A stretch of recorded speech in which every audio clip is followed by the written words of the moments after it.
in stereo. Turn this down a little bit here. In glorious stereo. How's everybody doing? 2 viewers, got a full house. It's all right. I'm a small timer. Anyway, good to see you all again. Happy Saturday. Happy December. We're trying a different thing where my webcam is on a different side, and you get a wonderful view of my glorious beard. But yeah, I can't really look at the webcam and the camera over here, but it is what it is. I'm so hairy, y'all. I think it's time for a haircut. So yeah, what's been going on? I guess we had the Game Awards last night, and Elden Ring won, and some lunatic got on stage and dedicated the award to Bill Clinton. So that was something. Jesus Christ. I mean, I you have to wonder about security at these events. And you have to wonder, like, thank God that he didn't have any ill will or anything like some sort of radical agenda, because it could have gone way worse. But yeah, that was hilarious. I applaud him for having the balls to get on stage, but man, he had some of the weirdest, stupidest shit I've ever heard in my life. Orthodox Rabbi Bill Clinton. Making sense. So I decided, you know what? We're going to dedicate the stream to Bill Clinton. You think Bill Clinton the next day, after the whole Game Awards fiasco, got on his Twitter and was just like, why am I trending? What's going on here? What is this Elden Ring thing? The only ring I know is the ring I put on my wife 40 years ago. She's a good woman. I am not a rabbi. I'm a proud Christian soldier for 75 years. The only sinful thing I did was have sexual relations with that woman and play a mean saxophone. Anyway. I'm just saying. But, you know, I'm glad Elden Ring won Game of the Year. It seemed like a really good game. I'm going to play it at some point. And I'm glad God of War Ragnarok got a ton of awards. And I'm really excited about The Last of Us Part 1 getting a PC release, because I'm going to stream that bad boy when it comes out. I've been meaning to play that game for like 10 years. Finally coming out on PC. Hey, y'all don't mind. Give me 1 second here.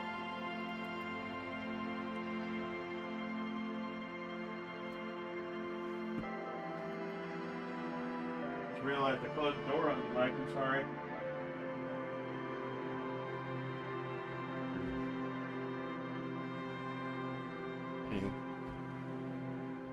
Yeah, I realized I closed the door on my guest. I did not mean to do that. But yeah, other than that, it's been a pretty chill week. I had some car repair shit I had to take care of, so I thought I was going to cancel my streams. Excuse me. Because of that. But I'm getting my car fixed Monday, so I'm going to stream tonight, I'll stream tomorrow, and then probably Friday of next week, and then, or not Friday, but Thursday. And then I guess Saturday of next week, and then possibly another Sunday stream. I don't know. Sundays are always kind of maybe for me, because I usually work till noon that day, and then I go to bed for a few hours. But I try to make some Sundays happen.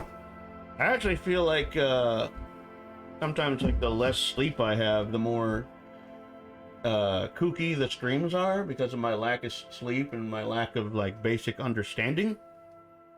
So it always sometimes it helps to have uh, not a lot of sleep before streaming because it makes you seem crazier, and you say things that are a lot funnier and off the top of your head than being fully rested and aware of things. I don't know. You're more adept to like the madness that goes on in games than you are with full night of sleep. I don't know what the fuck I'm talking about. I'm just rambling at this point. But regardless, yeah, tonight is being dedicated to Orthodox Rabbi Bill Clinton, leader of the faith. I mean, that does have to be weird for him the next day to be like, why the hell am I trending? I've been a Christian soldier for years. I am not a rabbi.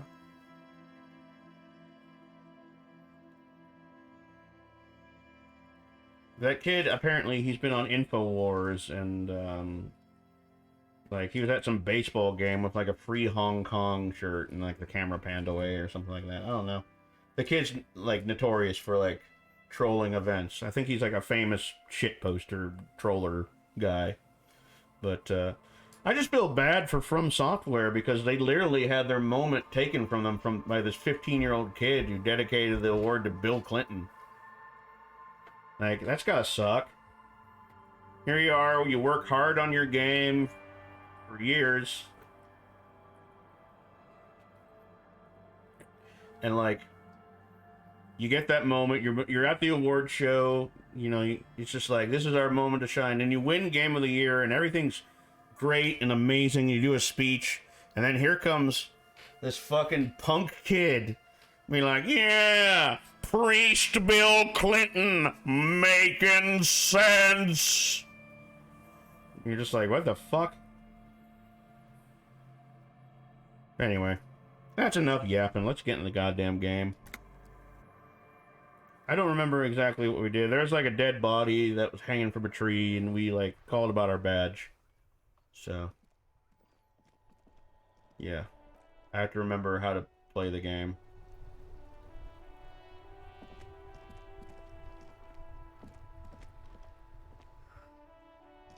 Where was the objective list? It was X, wasn't it? No. Yeah, it was it. Replace Lost Boule. Track down your gun. Sing karaoke. On the other hand, they might have gotten more publicity out of it in the end. I think the whole thing is dumb, just saying, hey, Willie Mo, nice to see you. Thanks for stopping in. Yeah, I mean, they might have gotten more publicity out of it in the end. I'm glad that Elden Ring got an award. Because it is a really good game. But yeah, the whole thing was pretty dumb.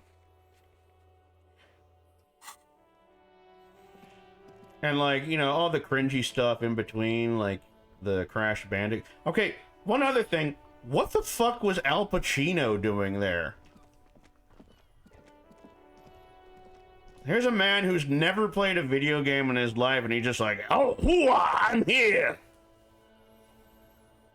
I mean, it is Elden Ring, so I doubt they got more publicity. I mean, yeah, it was pretty much everything. It was pretty much the only game people played all year.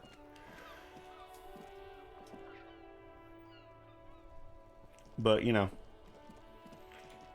Like I said, I'm glad Elden Ring won. I think it's a pretty good game. What I'm actually kind of sad about was a Plague Tale getting robbed, because I thought Plague Tale was pretty good. I don't even remember how to play this game. It's literally been a week since I last streamed. So, let's just go in here. How do I interact with things? A? I forget how to interact. X? No. Hey, Ground Attack, how's it going? I'm trying to remember how to play the game. It's been like a week. Do I press A? Hold on a second. RB. Okay. RB interaction. RB? No. Never mind. How do you talk to people again? Hit A button, okay, yeah. For some reason, I'm trying to press A, and it won't let me in. Is it because the place is closed?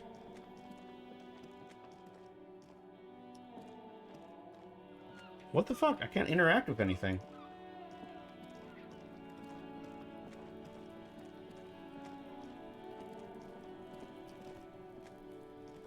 I'm pressing A. What the fuck button is it? LB, heal, action. Maybe I should just use mouse and keyboards. I seem to remember. Okay, yeah, let's just use mouse and keyboards, because apparently gamepad, when I use gamepad, it's kind of broken. I have no idea why it won't let you interact. I don't know either. But yeah, this is not a gamepad game. This is mouse and keyboards. Yeah, I literally don't know why I can't click on anything. But hey, Ground Attack, and hey, Willie Mo, nice to see you guys. I'm sorry it's been so long since my last stream. I had to replace a tire because it was worn out, and I needed an alignment check, so I was going to cancel streams, but then I decided, nah, I'll do a stream on Saturday. That way I won't do as much damage to the tire. But yeah, Monday I'm going to get the tire fixed. I don't even remember what we were doing. Place lost Boulay. That was actually on Boulay. Inspect victim's body. Inspect the body hanging in the backyard and whirling in rags. I thought I did that. Can I talk to this guy, or should I? Did I already talk to him? Can I help you? I've seen something here at the whirling Gate. I think I need to talk about. What thing? I saw a sign that said the mess hall is reserved for the Union. Yes, not the whole damn Union, thank God. Just the nastiest and loudest faction. He tosses his head in disdain. They come here in the evenings. Dumb, unruly types. Think they're big shit. But they're good customers. They place big orders and always pay on time. We should find out who this Lord faction is, occupying the booth. Loudness means talkative, and we need info. He gives you a meaningful nod. How do we find them? We don't. We have to wait. They'll show up sooner or later. Men get hungry, even striking men. If not today, then they'll be here tomorrow. I remember you throwing an impressive curveball of the old man's Boulay ball, but you did throw it into the bait. Yeah, I did. Whoops. Gate, I saw a sign that said I couldn't go into the kitchen. Why can't I go into the kitchen? What are you, a cook now? That's none of your business. But there may be something pertinent to the investigation in the kitchen. He wasn't pan-fried. He was lynched. What could the kitchen possibly have to do with... Fine, okay. The kitchen is closed until 1 p.m. because the cook is working. You can snoop around after that, if you must. So an hour. Gotcha. Something else I want to talk about. By the way, you should come back to this thing-based questionnaire if you see anything interesting in the whirling later. By the way, I'm going to sing karaoke here. Absolutely out of the question. Absolutely in the question. First we find a sad... In the question. And then we sing this place to shit. Your body is ready, sire. Goodbye.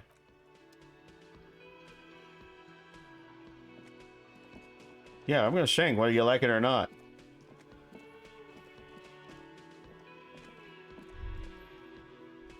What was the button? Okay, what was the button to highlight? Yeah, zoom in, zoom out. Yeah, that's it. Right click. Okay. What up there? Hold on. There's something up there. Let's go upstairs real quick. Yeah. I think we can go upstairs. I'm not entirely sure. Yeah, let's go this way. This has got to be it. Yep. There we go. Gust of briny wind washes over you. Hey, my other shoe! The quest is at an end. There they both are. Two identical shoes, both copiously green and indistinguishable. Yeah, I found my other shoe. I've been playing this entire... I did the first 3 hours of this adventure with one shoe. Like two baby crocodiles. Wait, these do not look like normal cop shoes. It's pretty clear a normal cop is not what you are. Finally, you saw... I saw it all this time, but had to bite my tongue not to tell... You gotta tell me these things, man! I'm not gonna... Otherwise, I look like a dumbass wandering around trying to solve a crime with one shoe. How do they fit? Good. They're balanced. Comfy. Feels like the only good thing about you right now, truth be told. Awesome. By the way, I put the webcam on a pedestal here. And I don't know, like, playing the game, if you can see my face or not. Whenever time I turn over, all you see is the side of my beard. So I don't know if my face is on there or not. I don't know. Why do these webcam things matter? I'm seriously thinking about just ditching the webcam. Nobody wants to see my face. Nobody... Not a good face. Kim tries not to look at your broken down bathroom door. Kim also tries not to look at the pile Good of visibility. viscera on the carpet, or the weird suitcase on the hat rack, or the potted plant dying in the corner. But it's all just too morbid to ignore. You're looking at the destruction? I'm sorry for this. I did it my way. This is where the magic happens. Yep, this is my wonton destruction. This is where the magic happens. I'm sorry for this. No problem, officer. He takes a step toward the door like he'd like to leave. I mean, I would want to leave too, so... The bed is cold and not particularly inviting, but it's yours. The sheets look awful. The option to go to sleep becomes available every night after 9 p.m. Good. No time to rest yet. I think that's everything.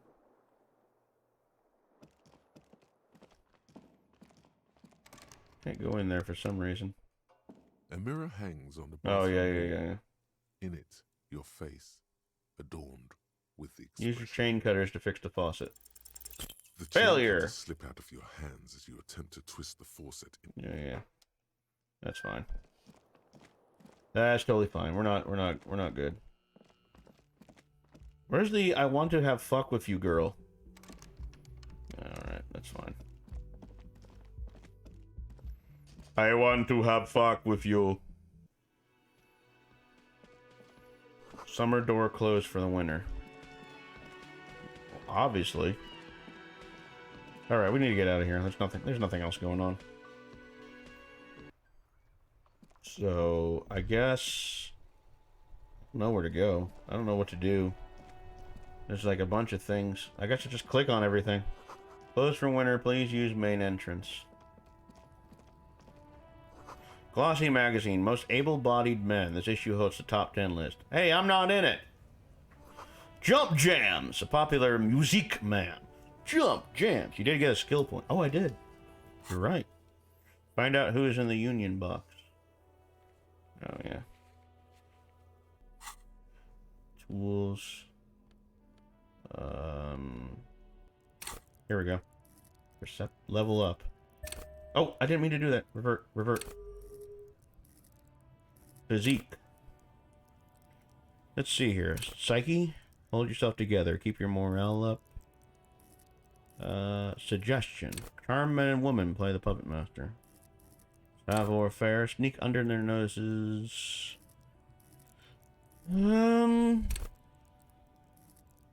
Untouchable man. Composure. Straighten your back. Keep your poker face. Shivers. Don't let the world kill you. I'm gonna level that up.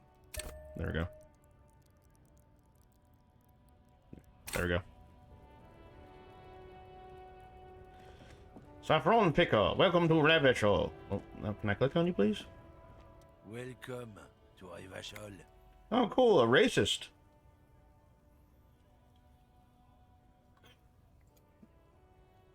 announces the rotund man. The remark is addressed to you, stressed in Lieutenant. Why are you addressing my partner like that? Don't you welcome to Revacholmi. My grandfather came here from a 3,000-year-old racist isolationist culture, while your ancestors came to this island a mere 300 years ago. Uh-oh. Every school of thought and government has failed in the city, but I love it nonetheless. It belongs to me as much as it belongs to you. What's happening? You sound angry, Kim. It's men like you who keep Revachol divided, Revachol. making it that much harder for everyone to climb out of this post-war limbo. What he means is, fixation on the Revacholian nation makes it harder for Revachol to actually attain self-determination. So we are in a limbo. Oh, come on, man. I just said, welcome to Revachol. Welcome to Revachol. Lorry driver thing. I know exactly what you meant. You think my kind doesn't belong here, that I should watch myself and behave. But you see, I'm an officer of the RCM. It's actually my job to make sure you behave. I would advise you to remember that. Silence. The air between them becomes tense. By the way, I think there's some like, yay, Kimmy, you go, Goral. Is he? Wait, is Kim a woman? I don't think Kim's a woman. Your partner needs backup. Now's your moment to shine. Fucking A, Kim. I got your back. Well, I think we all learned something here. Fucking A, Kim. I got your back. You two make a cute couple. You know that? The lorry man spits. The lieutenant exhales and resumes his regular calmness. Now that's settled, we have a couple of questions. Whatever you say, officers. I will no longer shower or shave my legs. Got smoke? No. He's got a smoke right there in his fucking hand. Snatch that shit out of his fat fingers. Seriously. You need it after listening to his garbage. And I'm gonna need the one you're smoking. Can't have it. Hand it over. I'm confiscating it as evidence. Evidence of what? I haven't done anything. He puts out the cigarette and flashes the tiny stub toward the street. Fuck, I oughta. What, officer? The man looks at you coolly, nauseous influence wafting in the air around him. Sorry I couldn't be of any help. He gives you an ambivalently mocking half nod. What are you hauling? Oh, not much anymore. I'm here to pick up some cargo, but Cargo. dock workers are on strike, so it's a sit and wait on your ass situation. Need my smokes! What kind of cargo are you supposed to pick up? Apples. Apples is exactly the kind of thing you'd say if you had something to hide. Sounds like a cover story to me. Look, as detective, I come from a long line of lorrymen. We got ancient rights and privileges. He loses his patience for explaining it. Oh, I'm here to pick up a load of fucking apples, man. Just regular Koiko picked apples. Hold on, I'm gonna turn this up a little bit here. Give me 1 second, yo. Turn up the game. There we go. In my headphones, I mean. Damn, you're not gonna get more out of him on this. He's put up the wall of racism. The wall of racism. Ah, an old QAnon standard. You said something about the rights and privileges of lorrymen. Oh yeah, they're a big deal. My great-grandfather was a carter, had a royal license and everything. We've tried to hold on to our privileges. And that's a privilege? Sure fucking is. We have a guild and everything. Huh? Whoa, he dropped his Very accent. ancient. You got Very Cockney there for a second. prestigious. Sure fucking is. So you're in a Carter's Guild. Goddamn right. They've been trying to fuck us out of our heritage in the name of He's desperately profits. trying to keep his When accent they together. try to replace us, they'll regret it. Trusting street thugs with their goods is going to fuck them right up the ass. Mark my words. Generations of practice ain't no laughing matter. So what was that argument all about, huh? It's about biological determinism, natural law, the sorting of the races. He spits on the ground. Not the most popular topic nowadays, with the coalition in charge and all. You might want to change the topic. That is, bury your head under the sand like common sheep. Oh, so you're just a racist. Makes sense. I'm not just racist. Look, I've read books. Huh? The science of racial theory has all been proved, even if some people don't want to accept it. People who've studied these things say that you and me are superior by design. So, naturally, we Occidentals should be in charge. Obviously, you can see the merits in that. Right, I've already made up my mind. You want to hear it? Oh? The man seems mildly disapproved that you don't want to hear more of his lecture. Yeah, I'm not down with this. So why don't you go fuck yourself? Don't push your luck, runt. The man gives you a disgusted look and turns attention elsewhere, ignoring your presence. Yeah, fuck you, dude. Racist ass. Frite! 3 T's, how idiomatic. Very convincing arguments for superiority. Yeah, he sucks. He fucking sucks. Like, I just want to punch him in the mouth and take his cigarettes.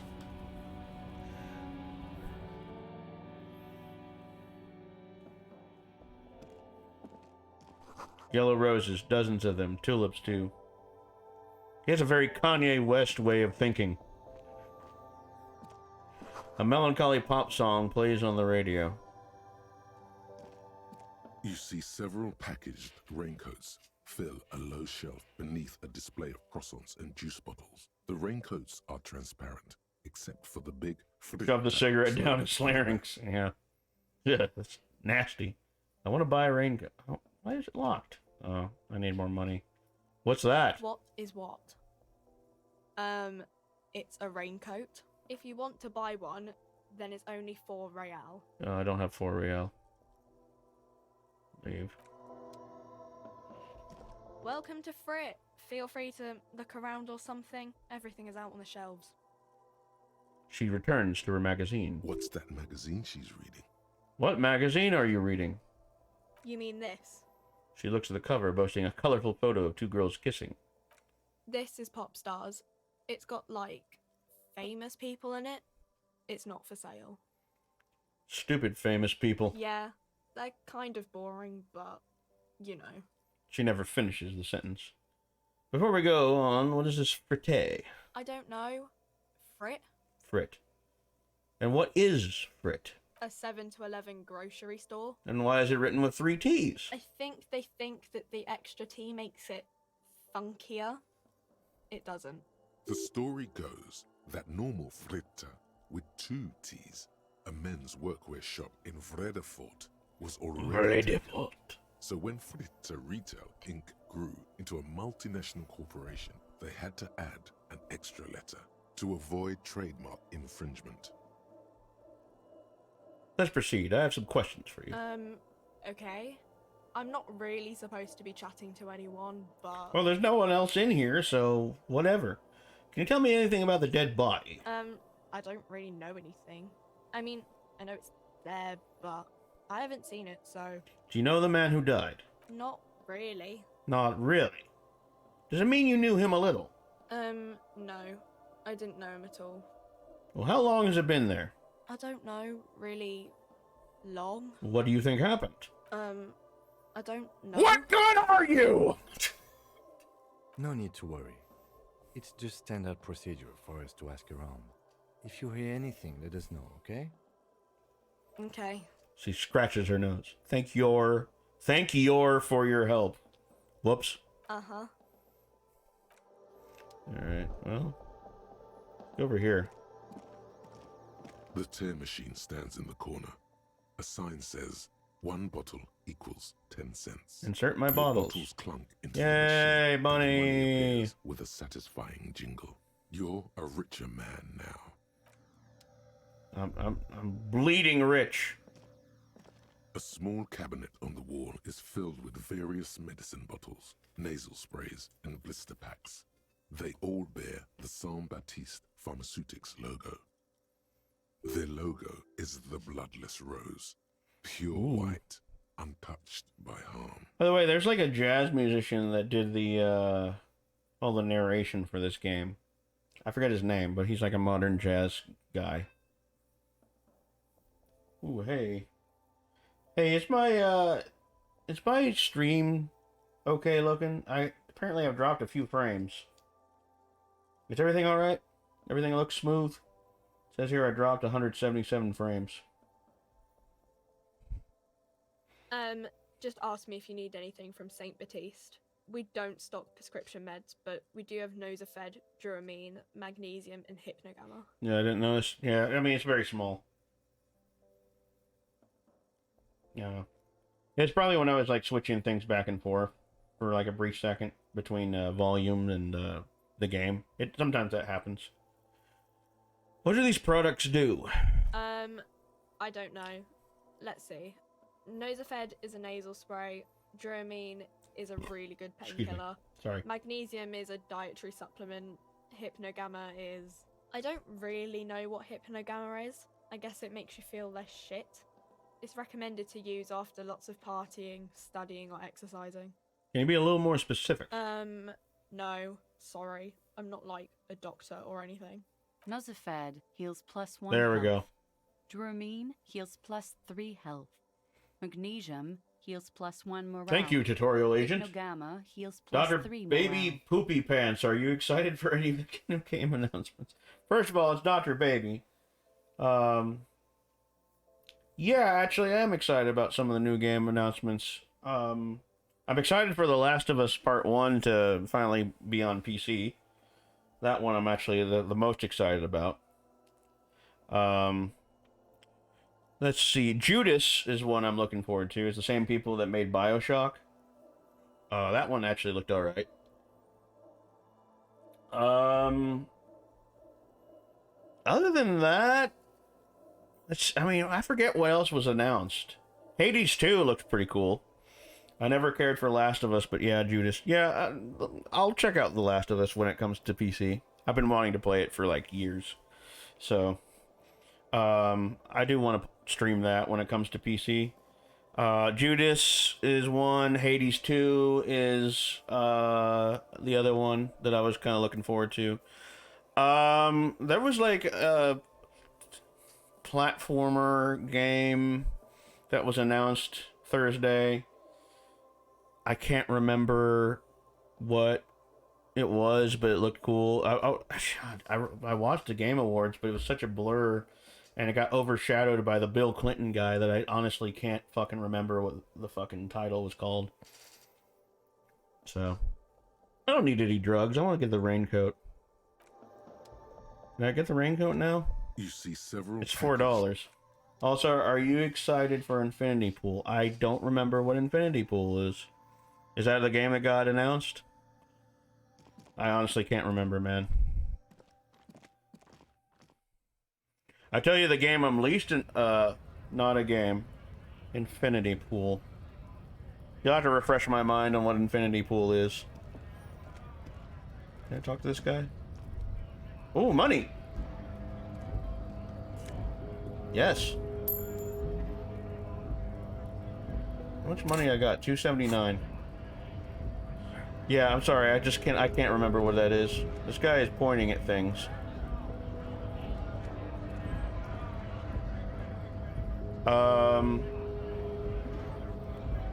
The game I'm not at all excited about is the brand spanking new Cronenberg film. Yeah, actually, I am kind of excited about that, but I honestly forgot that was happening. That's like Cronenberg's son? I'll have to check that out. The lorry's probably stored fuel here now. They store booze. Oh, more money. Take all. I'll just go over here. A foreign car kept in good condition. This last one was Possessor, which I enjoyed. I haven't seen any of Brandon Cronenberg's movie. I mean, I know about, David Cronenberg, but I don't know anything about Brandon Cronenberg. I hear he makes good movies, though. Like Father, Like Son, Let's go over here. It's like Lon Chaney Jr. He was really good. Like Father, Like Son. Clothes. +1 physical instrument. By the way. There we go. +1 conceptualization, -1 suggestion. Let's go back to that, actually. Yeah, let's do that. I'll just keep it. You never know. Let's go over here. Mo money! Hey, I can afford a raincoat. Well, I want to get some more money before I do that, so... Okay. Oh, yeah, let's check this out. An old monument stands in the middle of the traffic Cool. island, pointing toward the sea. It looks as if it's been reassembled piece by piece, secured and mounted in the air with the aid of numerous ropes and rods. Who is this? A silver plaque on the statue's pedestal reads, "I am Philip III, Philippa. the Squanderer, the greatest of the Philippian kings of Revachol, son of Philip II." But Willie Moe was in here earlier. I don't know if he's still here or not, but we were talking about, you know, the Game Awards, and my biggest question is, what the fuck was Al Pacino doing there? He's an 84-year-old man who's never played a game in his life, and he's just like, "Hoo-ah, I'm here, giving out awards." Yeah, he gave an award for best performance. He said in the speech he's never played a game in his life, and I'm like, why are you here then? Well, star power. So, yeah, I think that's all it was really. Is the Game Awards are like, we need somebody hip and cool. Al Pacino. You can't always predict these things, though. Yeah. You know, my granddad had a Game Boy when I was a kid. Oh, he did? He even had a Super Nintendo. Huh. You know, I would go to his house sometimes whenever I wanted to play Nintendo. He had a few little games. Oh, cool. Let's see. What did this king do?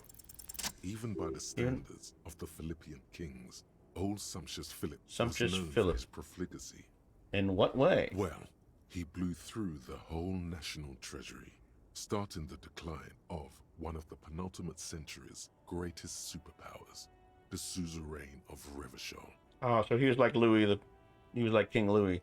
His own maladministration foreshadowed the fall of the monarchy. During the anti-centennial revolution, an end to his family line and the monarchy on the Insulindian Isola. How did he manage to blow through the entire national treasury? Stories have it that he had his bedroom converted into a treasure chamber, where he stored unfathomable wealth. Krugerrands, bars of gold, ornate weaponry. The power of and money. Various chalices. He called it the Sol Aurum. It was obscene. There were whispers he slept on a huge pile of gold-dipped feathers, like some obese dragon. Obese dragon. I like that Like a term. normal person. I might just change my username to Obese Dragon. I like that. A deplorable farce. No wonder everything went to shit. But wait, you haven't even heard about his fabled cocaine addiction. His fabled cocaine addiction. He did please speak continuously and describe your experiences as they come to you, which was a kind of neat but crazy short film, and I think that led to him making Possessor, and Possessor was cool. I'll have to check out those movies. I haven't watched movies in a while, man. I've been needing to like get back into it. I have a copy of Everything Everywhere All at Once, but I haven't even watched it yet. I've been meaning to watch that. So it's just hard for me to watch movies by myself. I get distracted easily. But I don't know, I might watch it with somebody. Maybe we should do a watch party on Twitch. I hear those are fun. I don't know. That could be cool. I don't have enough viewers to really do that. I watch movies by myself all the times. Well, I don't know. I just get distracted easily. I stream movies on Discord. I know you invited me to some of your movie streams. One of these days I'll do it, man. I don't know. Oh. I feel like a woman. The what now? You see, old Philippe wasn't just good at squandering the national treasury on gold and ceremonial weaponry. He was also a prodigious snorter of nose candy. Well, I know a few friends who are like that. Not just any nose candy, though. Ooh. We're talking Royal Philippian Blow. Oh. Allegedly twice as potent as the stuff you find nowadays. And purple. Philippian cocaine. was Okay, that's really interesting that they say purple cocaine, because that actually is a thing. I think in like Spain. I saw a Vice documentary about it not too long ago. There actually is like purple cocaine, and apparently it's like super strong. This is a lot to process. His Majesty's courtiers said it helped him connect with the higher realms. So he was addicted to nose candy, a bloated druggie? That's what the revolutionaries said. 100. I'll stick to my Viennese. Thank you very much. Right before they entered out the royal mausoleum and dumped. Hey, His Majesty's mortal Snotrag, remains send of me a Elysium whisper Bay. of that link. I'm streaming right now. I can't really click on YouTube links. Sorry, man. Just do like a private message. And I'll get to it. Or if you really want to, you can get on my Discord and send the links on there, and join a cool 17 people on my Discord with hot topics. So here, in fact, I'll type it in right now. That's my Discord. Join me. Okay, where is he buried now? Beneath the cold waters of the Insulindian Bay, thrown there by the revolutionaries after they cleaned out. I like the fact that this game lets me like actually scroll back and forth with OBS. And it's not like I have to click on and off. It's not like... You mean I can smell my favorite color now? What happened to the The statue? original was blown apart by communards, then further damaged during the landing of the coalition's airships during the turn-of-the-century revolution, when Martinez was leveled. Most Interesting. historians think the coalition's hasty landing may have ultimately saved the statue. If the communards had more time, they would have reduced it up to even finer pieces. Well, who restored the monument? Some years ago, a group of liberal, artistically inclined individuals, designers mostly, Designers thought mostly. it would be They're ironic fine. I to posted it in restore your the statue corded of the dis. most wasteful ruler of Yeah, Russia I don't. in the Are you already poorest on part of there? the city. If not, then join up. The statue is supposed to capture the moment it was blown apart, like an instant frozen in time, a rare butterfly trapped in amber, floating on a sea of shit. How poetic. That's brilliant. So funny and nihilistic. People in Martinez tend to disagree, as do many prominent art critics and thought leaders with more Excuse me. nuanced social awareness than the young ironists. Philip III, the squanderer, Gained experience however, from all that. with his bronze Yeah. face up in the air, doesn't seem concerned about what the hoi polloi think of him. Hoi in polloi. death. Not that he ever did in life either. Well, that was quite the lore. So, all right. Well, that's cool. Yep. Pull. Lieutenant's hindered. Interact. Okay. Well, that's cool. We learned a lot there. Also, if in case anybody watched the Game Awards last night, how about that orchestra and how about that flute guy? Wasn't he amazing? Changing instruments and like, are your weapons at the moment a screwdriver and a crowbar? Yeah, I'm just carrying it. I don't know why. I mean, it's good. A crowbar is a good weapon. Viva la revolution! Yeah, but did you? In case you all watched the Game Awards and they had the Game of the Year orchestra on there, there was a guy who was like playing a piccolo and he like quickly switched to a bassoon and then quickly switched. Like he was incredible, absolutely fucking incredible. So into the music and like switching instruments at a drop of a hat. Like he was unbelievable. Like he was definitely the MVP of the A orchestra. small, wrinkled woman does not greet you. She nods along. He should have to gotten more something attention on than the radio. Bill Clinton A got kid. photograph is clutched in her hands, and there is a warm smile on her face. So yeah, look it up. I honestly don't think Elden Ring should have taken bestest game of said year, but it had not much to compete against. I kind of disagree.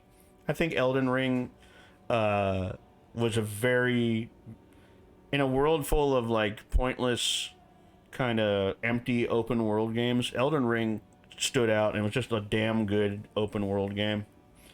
And besides, God of War won like 1 million awards. Let Elden Ring get a chance. You know, I kind of felt bad for Plague Tale though. It didn't win a single award. Kind of felt, you know, Plague Tale and Horizon. Well, Horizon's okay. Just the plot kind of sucks, but like Horizon was a good game too. But yeah, I think Elden Ring was fine being winning Game of the Year. It was either going to be that or God of War. It was like, you know, one or the other. The photo, an ambrotype from the turn of the century, as golden as her smile. I will eventually stream and play Elden Ring. That's probably going to take a goddamn year to get through that game, though. Jesus Christ. It's the warmth of a winter night's fire. Maybe she could give you comfort and shelter, some cigarettes, and food money. Maybe she's your... I want to play Earthblade, though, pretty bad. I've not heard about it. I don't know what Earthblade is.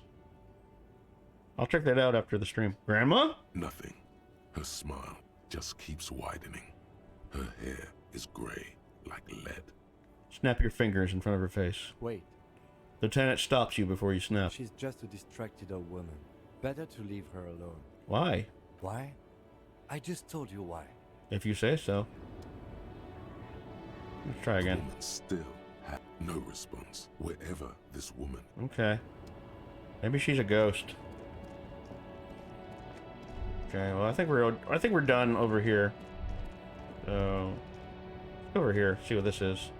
A lorry stuck in the traffic jam.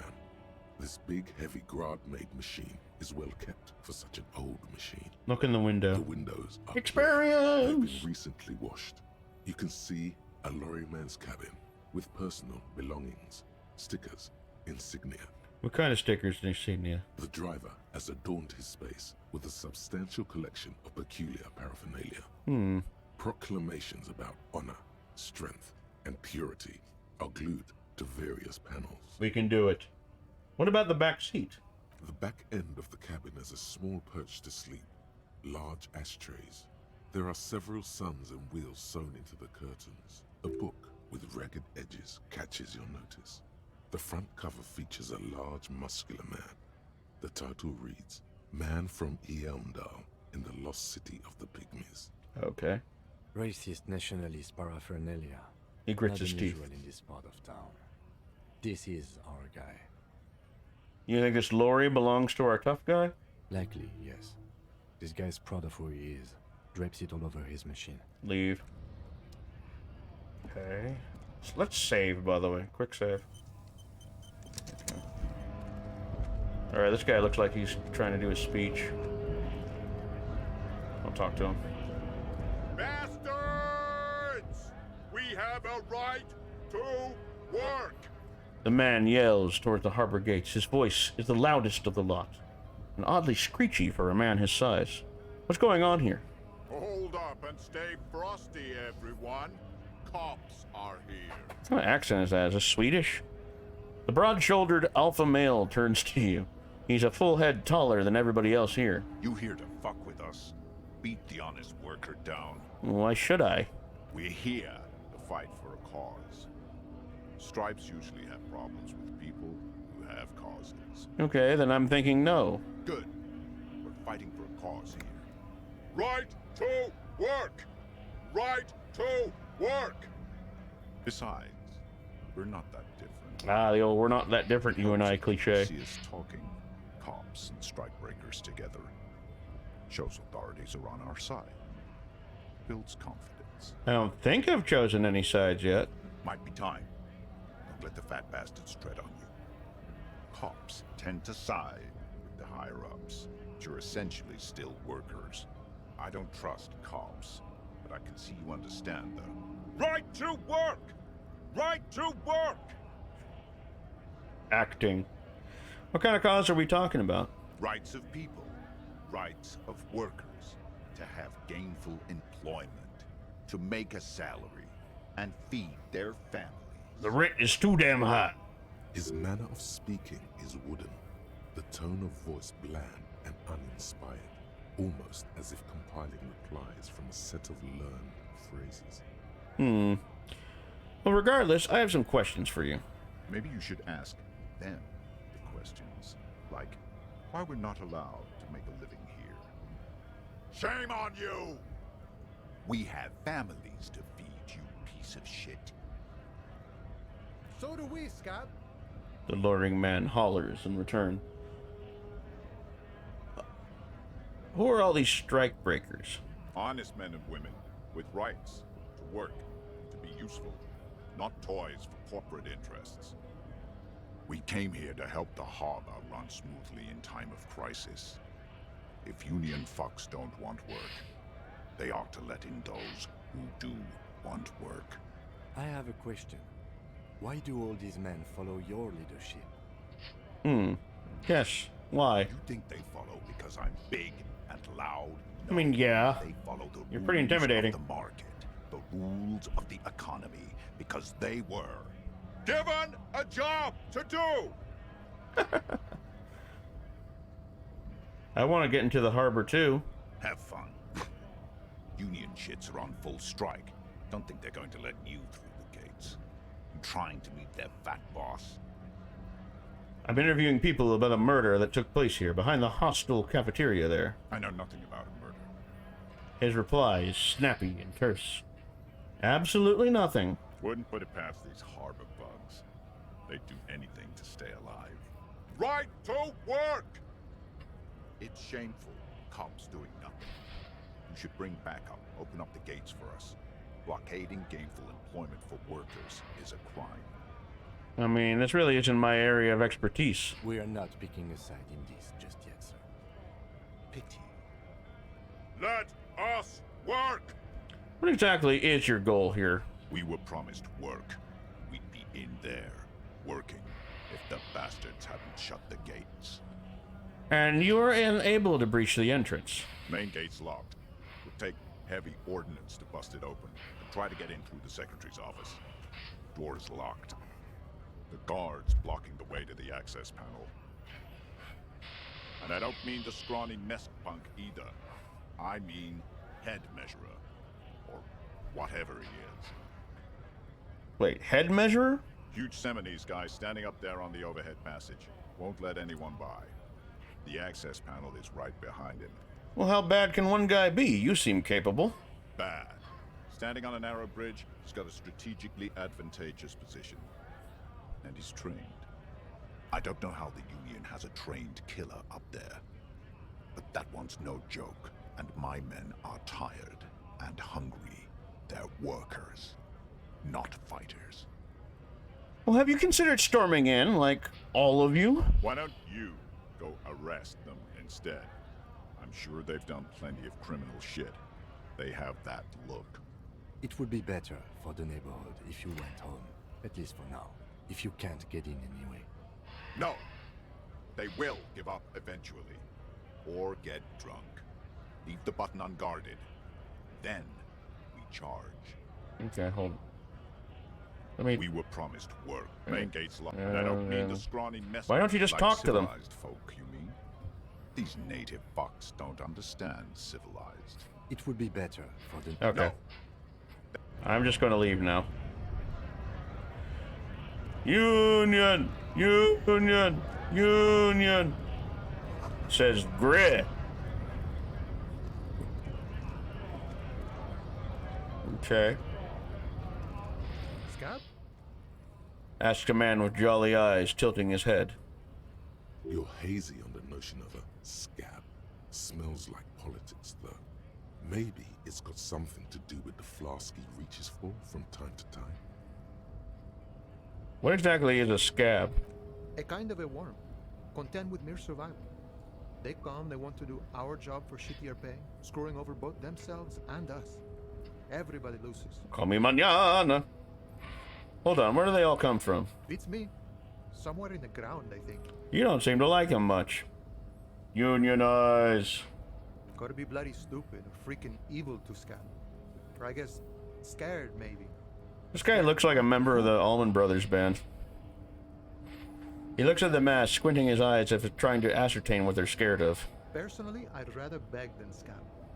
If the gentleman shouting on the street came begging, maybe they'd have gotten something. Have you tried talking to them? We've explained the matters, but they don't listen. This lot would be reasonable and go home if the big guy wasn't riling them up all the time. I'm not a scab, I'm a cop. I was just messing with you. No one's ever seen a cop scab. Imagine, you cops going on a strike, but then another cop comes in and says, let us cop for less money. He chuckles and realizes. Speaking of, what brings the RCM here? To the Wild North? Come to see the strife? I come to Martinez investigating a murder. Murder, huh? That sounds like a lot of hard work. You'd never see me investigating a murder. It's actually very fun and easy. You're right, it's almost impossible. I'm 91% sure I'll never get it solved. I have no... Maybe you want to help me solve it by telling me you did it. These are all hilarious responses. It's actually very fun and easy. I don't believe you. Post Laventurier said the same thing. They tried to get me to be their postman. So fun, so easy, they said. It's just walking. He shakes his head at the memory. It wasn't. I'm doing much better here at the harbor. Being an honest union man with a lot of free time on his hands. I need to know what's behind these gates. I'm exploring. My friend, I respect the right to roam. The open range awaits. Does this mean you can let me through the gate? I don't operate in that capacity. I'm not a granter of passage. The passage grants itself. That's simple? I just walk in? I walk right past Measurehead and go in. Past Measurehead? Yeah, the 2.5 meter tall Semini supremacist there. Walk right past him. Right. Then press the button to unlock the door. Uh-huh. Then go past him again. Okay. And you enter the harbor through the office. Está. For some reason it doesn't seem like it's going to be that easy. Don't worry, I'm sure it's not completely impossible. For example, you could best Measurehead in a physical confrontation. Or you could convert to a Semini supremacist worldview. Or, maybe it actually is completely impossible. Has any of the scabs tried converting to his worldview? Jean-Luc himself would say the philosophy Jean-Luc has proven overly heroic for the scabs to convert to. Not enough intuition. Has anyone here ever bested him in a physical confrontation? Not yet, no. He's incredibly strong. Got it. Another thing. Sure. I'm a bit short on money right now. Could you give me some of it? Sure thing, my friend. I can help you out. He flips a coin towards you. Try to catch it. The coin lands Awesome. into your hand as if it has always belonged there. The swallow returns. Appreciated. Always glad to help out the RCM. Shame I can't do more. Things are meager at the moment due to, you know, the winter's fat is slowly running out and all. Still better than scabbing though. The Union has problems getting by? Nothing to worry about really. The jam's a bit of a mess, cargo can't get in or out. The rationing is a bit stricter is all. Supplies should last the strike though. Every little bit helps, you know. I'm always glad to help out when possible. Not like these slithering scabs. What's the strike about anyway? You know, serious business. I'm sure that... Yeah, I already He's a talked to him. chatty guy. Wants to talk about the strike. Return once you've met the union boss. and Nice talk. I gotta get moving. Alright, so it's 1 o'clock now, so we can actually go into the kitchen. So yeah, before we go off to this area, I do still want to explore some more of this area before going off and doing that, because I feel like that's more of the story, like going off and up there. So I do want to check out the kitchen, because it is open now. There we go. The dishes are drying. They smell of chemicals and pine trees. Take all. Aroma of spices, alcohol, and tomato hangs in the air. A thin man is smoking below an exhaust hood, occasionally sipping from his mug. This must be the Whirling's cook. Hey, y'all, I gotta pee real quick. I'll be right back. This will take like a minute, so don't go anywhere. Pine tree aroma is also made of chemicals. Very true. But anyway, I gotta pee. I'll be right back.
Get in.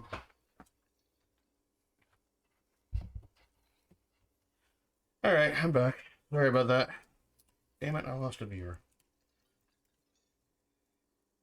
Streamers are not allowed to go to bathrooms. They will lose their entire viewer fan base. As you step in, he nods toward the table and says something in a completely foreign language. The only words you can make out are Garancy and Kubek. It must be his name. Garancy. Garancy Kubek. Sounds representative. Mr. Kubik, I'm here on official police business. The man puts his cup down and replies something, his left hand drawing arcs in the air. You got some impressive pots there. He smiles and bangs his ladle against each of his pots in turn. It's almost like music, especially with the sounds of assorted dishes boiling and simmering on the stove. I don't think I need anything else. Stay masculine! You see a heavy steel door with a prominent dimple lock. It's painted blue. You immediately feel drawn to the color. Blue is for mystery. Touch the door. The cobalt blue surface feels rough to touch. The stainless steel door is flush with its frame on every side. Try to push on the door. The door does not budge. I wonder where this door leads. You do? It's a door in the back of the kitchen. Why do you care where it leads? It's part of the whirling in rags. There's something about this place that makes me want to know. Eccentric. But okay, I suppose we could look into it. As a side investigation. The door in the main investigation will merge to a stereo investigation. If you say so. Gart is the person to ask about this. The cafeteria manager. Alright. I guess this is Gart over here. Can I help you? Gart, I saw another thing at the whirling. Another thing. Great. I love those. There's a mysterious blue steel door in the back of the kitchen. Oh, yes, that door, sure. There's nothing mysterious about it. It's just a door. Do you know what's behind it? Do you have... No, I don't have a key. I don't know how to get there. And I don't care either. It's not like I've been wondering about it for 10 years. It's just a frit warehouse, probably. Or some boring storage space with a bunch of old junk and dust. Junk and dust. He runs his finger across the counter to check for dirt. He's attempting to maintain an air of indifference. It's absolutely not convincing. I think you'd like to know what's back there. Fine, okay, a little. But my job doesn't leave me time for wondering about one locked door in one of the cafeterias I manage. So I haven't opened it. I have cleaned the whole place 100 times over, though, after the animals. And I haven't found a key, so good luck with that. Yes? What about that money I owe? Yes. Have you got it? How much do I owe you again? A lot. For the drinks and broken window, 7. Okay, Like what? yeah. So, obviously... no key anywhere in here. A 15-year-old Garte could have been played by Alan Rickman in the film version, if there had been one, and Rickman had still been alive. Yeah, he does kind of have a Rickman voice. I'm thinking he sounded more like Matt Berry. Oh wait, hey, there's a guy in there I didn't talk to. Yeah, this guy over here. He looks drunk. A man is sleeping. Oh, hey, they didn't voice this guy. Sleeping on the table, wearing mud-caked boots and rolled down overalls. The back of his shirt reads Wild Pines, encircled by a logo of a tree. On the counter, rolled out of his open hand, you see a blister pack of headache medicine. Pick up the pills. The man does not mind. You probably need them more than he does. You've just picked up some magnesium. This item is stored in the bottom left corner of the screen above your character portrait. Use magnesium to heal your morale if you have morale damage. Wake him up. You gently shake his shoulder. Nah. But nothing happens. That's fine. Bottle of rum has been knocked over. A beautiful dark liquid is spilling out. That sugary black rum stain on the counter makes you teary-eyed with joy. It's almost touching how syrupy and sticky it is. How long have you been up already? 2 hours? An hour would have been bad. 2 hours is mystical. You have truly wiped out all trace of yourself if you haven't thought about rum and lemonade yet. Actually, should I be thinking about this? Looks like drinking hasn't turned out too well for me. Maybe you haven't turned out well for your drinking. Have you thought about that? Get a goddamn rum and lemonade into yourself, boy. Or better yet, lick that stain off the counter. God, horrible. Don't lick it. What happened, man? You used to be cool. Go get your boring normal person drink then. It would go well with those cigarettes. That's a great combination. Okay, Tom Waits.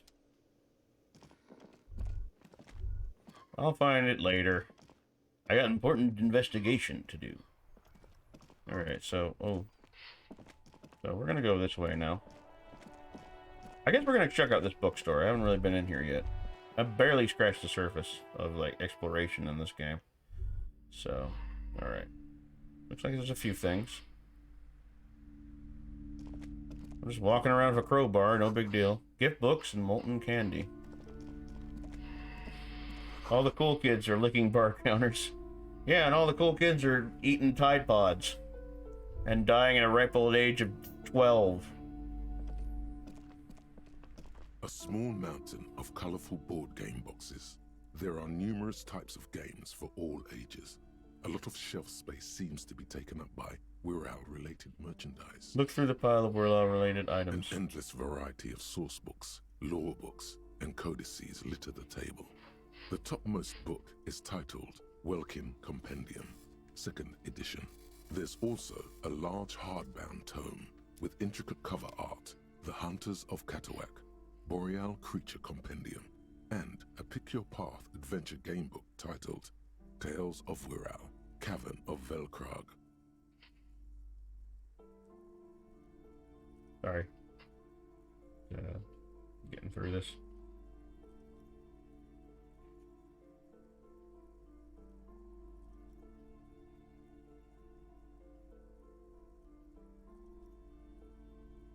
Hey.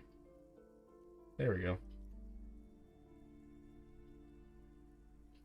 Also, Ground Attack and Snotrug, thank you for joining the Discord. Appreciate it. Books in a board game section? Who wants to read books? Anything that really catches my eye? There's a box that says Wirral, 3rd edition $25. setting supplements module. The side panel notes, a fantastic adventure board game, new maps and miniatures. A sticker on it displays 25 real. Storky, what board games do you have here? Wonderful board games, sir. The Viticulturist is a classic for sure, or perhaps you'd like Archipelagos of Insulinda, a very educational game for those interested in geography. Braubritter is a fun game of economic competition, but can get quite intense after a while. We have games for the whole family. You can play with your children. Who are you going to play board games with? Do you have friends or family? Do I have friends? Are you actually friends? Or just colleagues thrown together by circumstance? Look at me. Who want to have children with me? Don't be so hard on yourself, sir. You just need to clean up a bit. And technically, friends are a bit like family. She fiddles her pendant. For playing with friends, I'd recommend Suzerainty. It's a civilization building game where you build a civilization, then set off to brutally colonize and repress other civilizations. It'll cost 12 real. So what about these Wirral things? Lousy auras there. No, role-playing games are popular among those types. You know. The game is meta. Things. Personally, I don't like it. Not at all. I've heard they turn people into occult enthusiasts. That they have rituals where they try to summon entities. Highly immoral stuff. You can still buy them, though. That's a little comment on the 80s satanic panic kind of thing. Leave. Can I just talk to her normally? Welcome to Crime, Romance, and Biographies of Famous People. My name is Plaisance. Be welcome, and please take responsibility for the energy you bring into this space. Before we go on, you seem to be well off enough. Can you give me some money? I feel there will be an opportunity to ask later. Sir, don't be ridiculous. I certainly will not give you money. I would be doing you a grave psychic disfavor. One has to earn one's success, even if one is a I'm the police begging policeman. Handouts are nothing but manipulation. All they do is make you dependent. Certainly there are good things to be said about I kind of didn't have that here, being one of the least religious countries in the world and all. What, board games? It would forge ties between us working together. People. Good practice for fighting our common enemy. You misunderstand me. I'm a powerful feudal lord. I demand tribute. This is about traditions. Damn, you're right. What kind of a business relationship with that? Oh, satanic panic, yeah. Yeah, Sweden's super religious, isn't it? It would forge ties between us working people. Good practice for fighting our common enemy. Now, hey there. Sounds like someone isn't taking responsibility for the energy they bring into this space. Fighting enemy. My philosophy is everyone just getting along. So are you the owner of the store? I am. The proudest owner of our little shop of culture. Who's the little girl standing outside? Annette, yes, my daughter. I hope she wasn't slacking off again with her nose in science fiction. Tell me, was she at her post doing her job like a proper girl? Yes, of course. Wonderful. Did you talk to her? No. We are, like, in the top 3 atheist countries. Right. Great. On a scale of 1 to 10, how compelled were you to buy books after talking with her? 10. She's certainly very polite and helpful. My precious. Her dedication brings joy to my heart. If you have children, I hope they turn out as great as my Annette. I'm here to dismantle the free market and abolish child labor. Annette is quite the trooper. She's a great value add. As a young girl should be. With the proper attitude, she'll have a bright financial future. Okay, let's change the The woman subject. before you scans the store, her shoulders rigid and tense. Every now and then, she nudges her glasses. What if I want to buy a book? Goodness, you were already doing good, browsing the shelves. Why'd you stop? Don't you feel compelled? Dismantling the free market? Go. Color me intrigued. Get back there. The books await you. Alright, I'll take a look then. She smiles and nods. Yeah. You're giving me nothing. Autosave. Book collects the national recipes of Arda. They're all about lake trout. Let's go up here. Is that like a changing room down there? Okay. Quaint picture book brochure, very colorful. It's a tome of fascist magic, rather candid. The plaque on the shelf reads, Biographies of Famous People. You see a large variety of names, none of which ring a bell. Storekeep. Anything of note in the shelf? I would say... The Greatest Innocence. Yes, most certainly. It's an important educational tool, delving into the depths of history, religion, and their relation to innocentic power. Great. I don't need to know any more. Shelves full of biographies of famous people, whoever they are. Browsing through all the books with all their names makes your head spin. None of these seem important or relevant. It's all just vapid egoism. Suddenly, a particularly odd title catches your eye. It reads, High Speed Love, the tragic true love story of Jacob Irv and Alfred Delatraz, by one Cecilia Averbrook. So what's it about? High Speed Love chronicles the romance between two of the finest tip-top tourney racers in history. One of them is the madcap driver, Jacob Irv. His blonde mane graces the cover. Next to Irv's life story, you see a slim biography of an Occidental rock star called the Anti-Star. He's famous for shooting morphine into one of his eyeballs and cocaine into the other. Oh, so John Belushi then. Next to that, Revacholian radio personality Guillaume Bevy stands in front of a rundown drug den. He's a permanent fixture on Channel 8, reporting on real-life crime and ruining cops' days. I really must insist you buy one of the books. Reading them is not for free. Do still browse, though, but not too long. I'm sorry, I did not mean to rush you. You are browsing. Go ahead. Take your time. Time is I kind of want to buy that raincoat, so I'm gonna not do that right now. This bookstore is not strictly about crime, romance, and biographies of famous people. There's also a wide range of paranatural literature. Amidst the various books, you find one written by someone named Matthias W. Dundas. It's about Dunder. wholeness, unity. I'm guessing the books, balance. like, increase my stats. These three things are very important to the working class mind.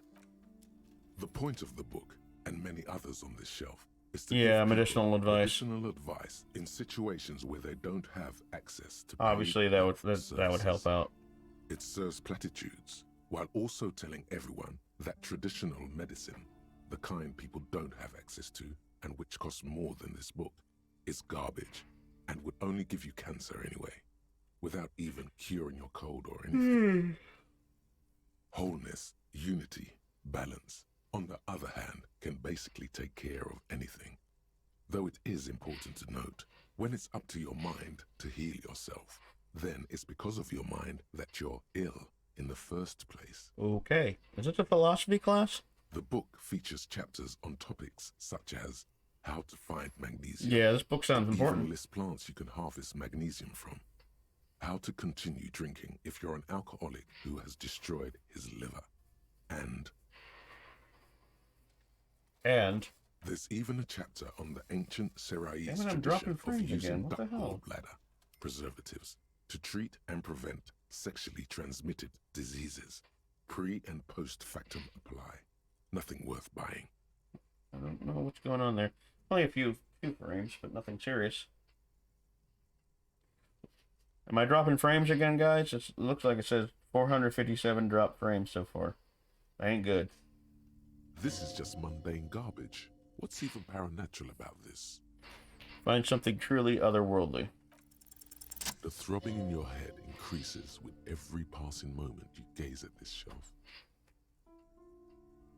Suddenly, as if out of nowhere, a small green book becomes apparent. The title of it reads, Medicinal Purposes of the Pale. What's the pale? The book contains very little explanation on the matter.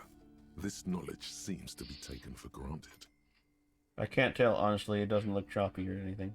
Yeah, I don't know. I guess maybe, like, when I was switching around with things, it probably lost a few frames or something. I don't know. Who knows? But if it looks fine, it looks fine. What's this book about? The book contains descriptions of various pseudoscientific therapies, alternative medicines, and folk remedies involving the pale, also known as le territoire.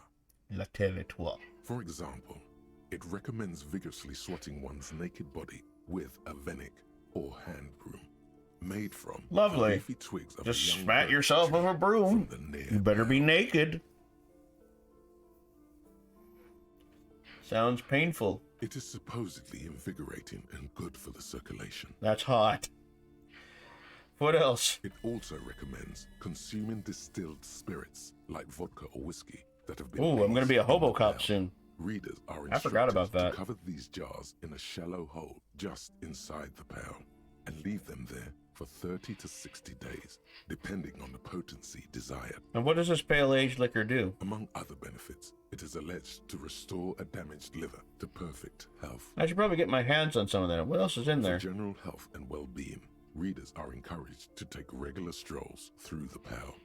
Though a sidebar cautions readers to limit each stroll to less than an hour.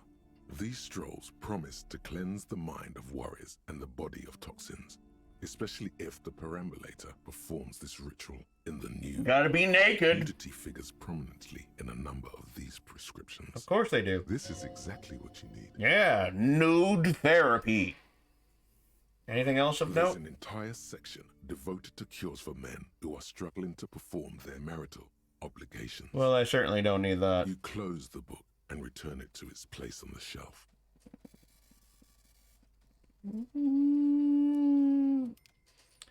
Yeah, I want to buy medicinal purposes of the pale. Indeed. Something about that book does seem to have spoken to you.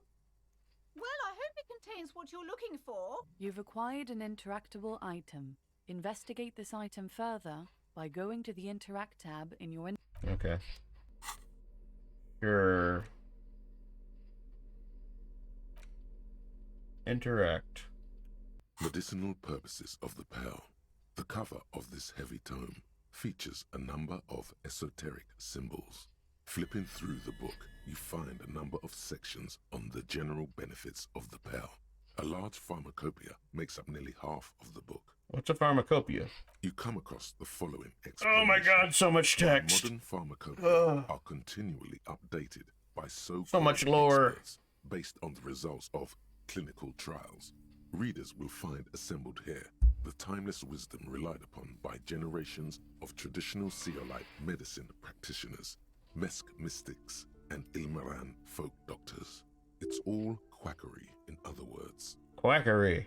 Finally, something to calm the angry spirits that have been plaguing you. I didn't even know I had angry spirits, but okay. It seems to contain descriptions of the medicinal properties of various ingredients that may be gathered from the pale, as well as instructions for producing a variety of herbal remedies. Is there anything in there about restoring lost memories? There are a number of Seolite tonics that promise to improve your short-term memory, but nothing that speaks to your condition. I just want something that will soothe the relentless torment of my existence. What you're describing is booze.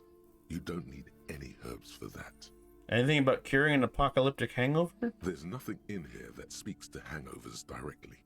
However, while browsing through the various descriptions, you become convinced that you could assemble something from the ingredients listed here. Want to give it a shot? Alright, book, let's see what you got. First, you need to choose a base ingredient. Ginger root. Next, you'll need to combine the base ingredient with an appropriate vehicle. Boil it with a tea made from birch bark. Lastly, is there anything else you'd like to add? A spoon, some wild ginseng root. The ginger root will help with the nausea, and the birch bark tea will help you flush out No the alcohol. toxins. The ginseng should give you more energy as a nice bonus. The very thought of this tea causes your muscles to relax and your mind to clear. You're more present and in control than you were a moment ago. A tingle rushes down your spine, and you feel your toes uncurl. If only it could always be like this. I want to try concoct one of those hangover cures again. Very well. First, choose a base ingredient.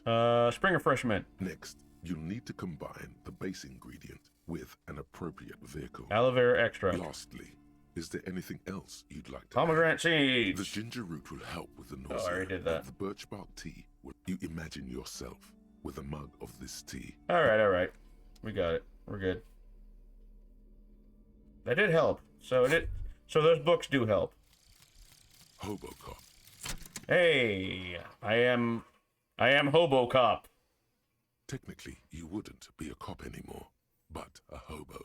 That would mean game over for the cop chapter of your adventures. But who knows where the hobo part takes you? To the bar? The old L'Assommoir? To the pier or the sewers? To Le Royaume, where for 300 years they interred the dead.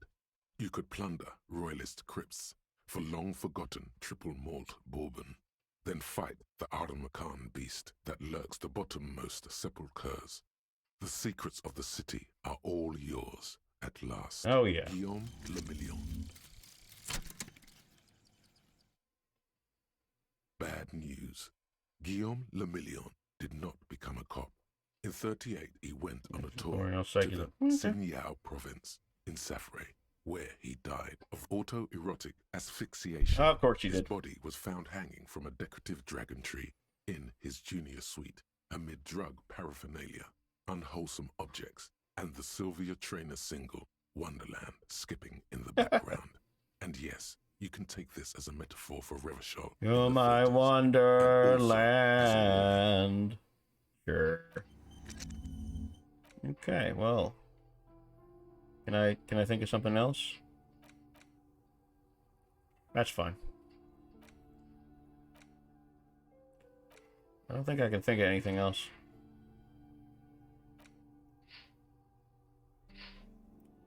Okay. Yeah, sure.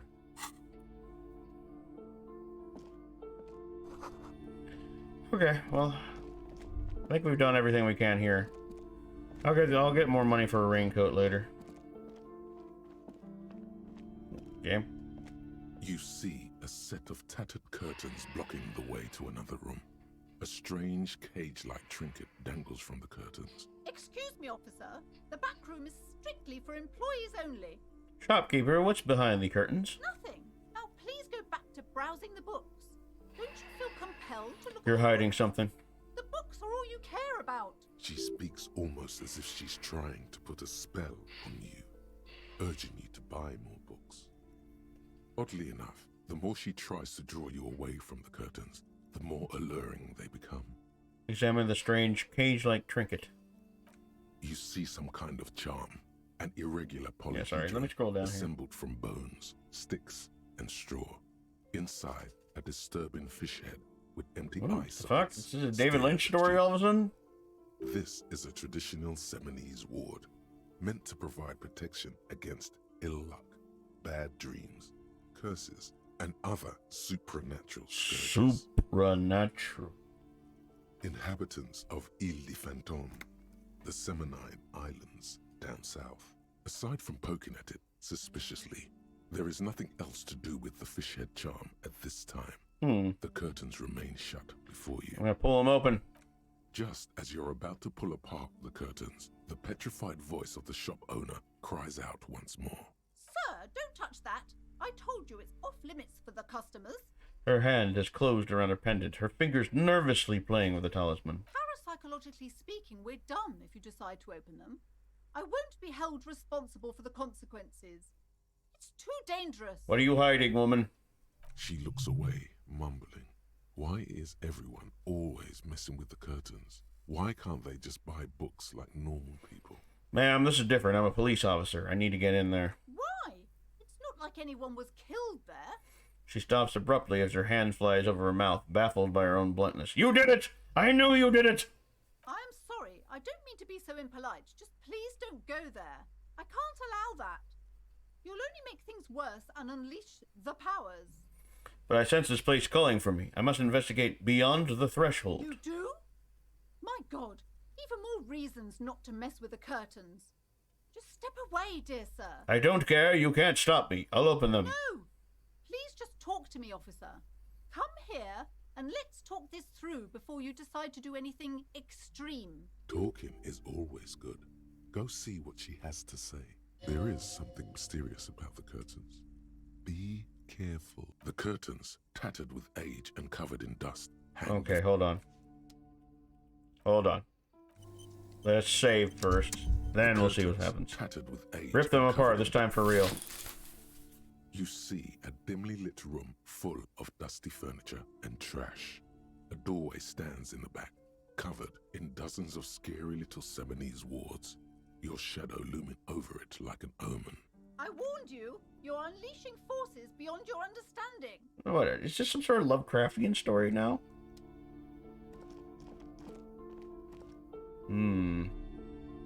Interesting. Ghostly silhouettes of hair dryers. A vaguely androgynous portrait of a man.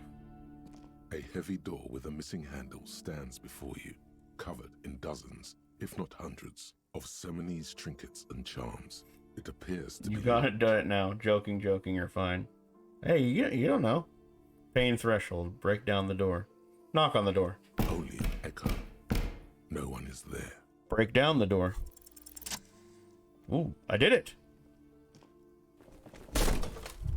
Oh, ow. Fuck. You smash into the wood and see a small crack appear on the door frame. It's going to take one more try to break through to the other side. But you've done it. You're not thinking of trying again, are you? Fuck the system! Freeze, dirtbag! Hands up now! Fuck, it hurts! Wordless. Did I die? Oh, okay.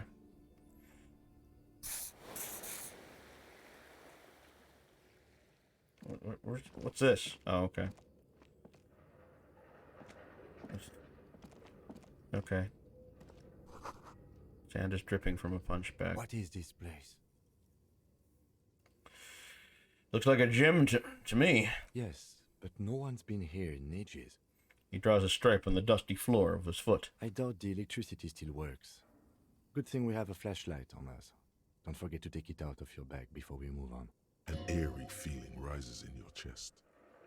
What if there's a reason why no one's been here for ages? Yes, because it's closed. Now let's move on, shall we? Hold on. Where's flashlight? Hands? Tools? There we go. Okay, cool. Look around.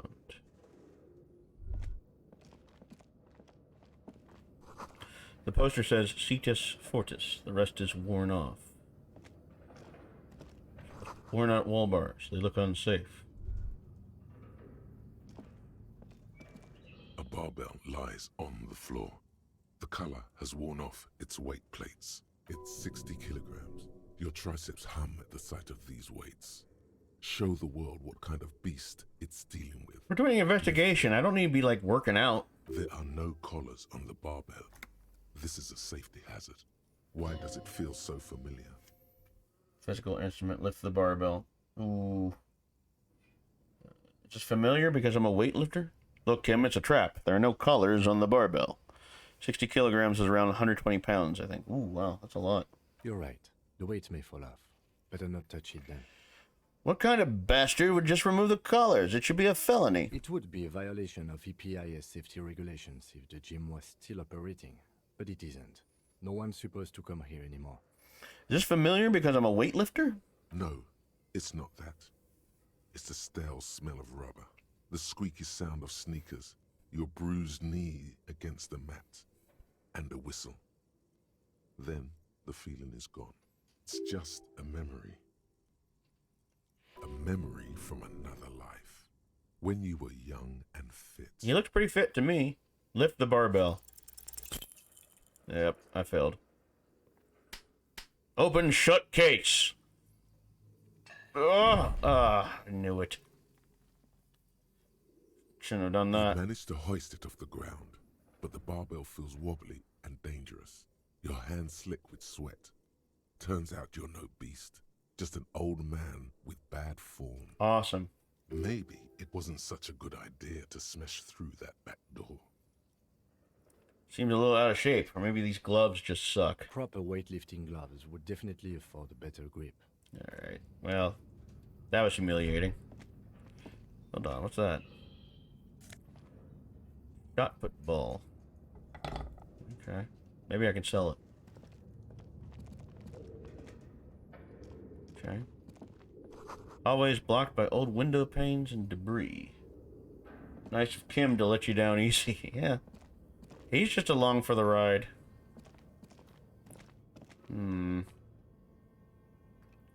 Whoa.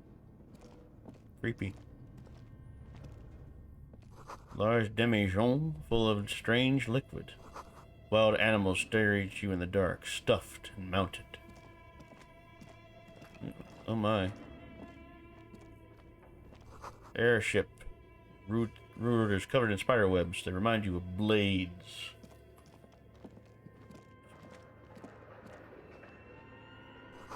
A naked mannequin torso. Strange yellow color.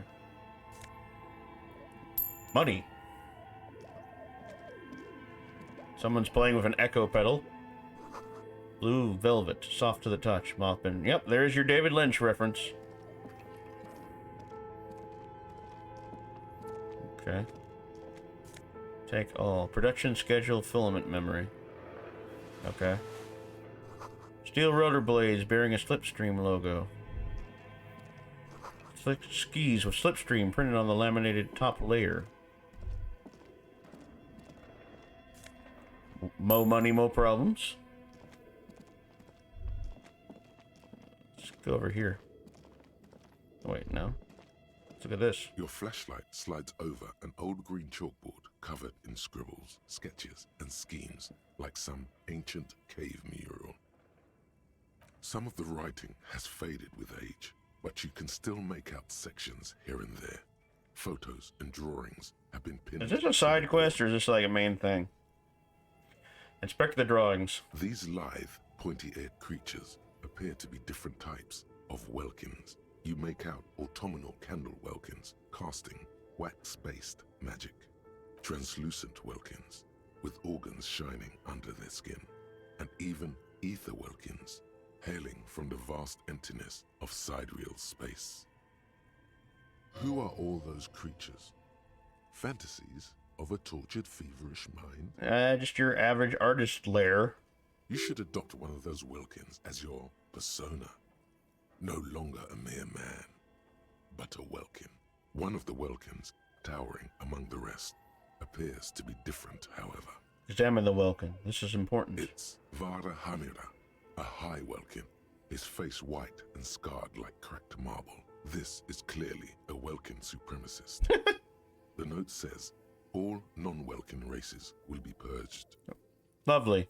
The Haldor, the Twarg, the humans, and even headless men, all of them purged. Imagine a world filled only with Welkin, Green Welkin, Dread Welkin, and the High Gangsta Welkin, Rich Welkin, Irish Welkin. An inordinate amount of time has gone into drawing these little Welkin creatures. Why would anyone spend so much time on this? Some people really like building a world, I think, even if it's just for a game. Oh, meta again. Who are these creatures? Who drew them? Are they real? I have so many questions. This looks like concept art for a project. It's not really real. This is probably what their game originally was going to be. One of them is a Welkin supremacist. Mm-hmm. Political commentary. That one has a great beard, too. Well, this has been educational. Let's move on from the Just Welkins. look at those details. So much effort. Photos. The photo collage depicts barren, icy landscapes wrapped in perpetual night. You see permafrost and glacial landforms, dead trees grown in under the snow. Entire oceans have been frozen from shore to shore. There are pictures of settlements on dried-up riverbeds, abandoned in a storm. Animal corpses in the dark, carcasses and bones. You see primitive oil rigs built into glaciers, boreal dvorg, yurts under the snow, great mammoth-like beasts of burden. Albeit dark and cold, this vision also feels cozy in its own way, like eggnog or morphine, a much-needed respite from our own world. A pinned postcard reads, "The heat death scenario, a desperate fight for geothermal energy engulfs the world as Wirral becomes untethered from its sun, drifting through the universe." Expect the schedule. This is a monthly calendar from the year 50. Cryptic words like sprint, daily minimi, and GPI span the marker-drawn grid, the grand scheme of production. Him just standing there thinking, why am I here with this guy? He's just along for the ride at this point. He's just like, what am I doing in this weird, dank, abandoned room with this smelly alcoholic? Minimi stands for a mini-meeting. It's part of a bigger framework for managing work called RUN. Station 41 tried to implement it a few years ago, but failed. 1 second, yo.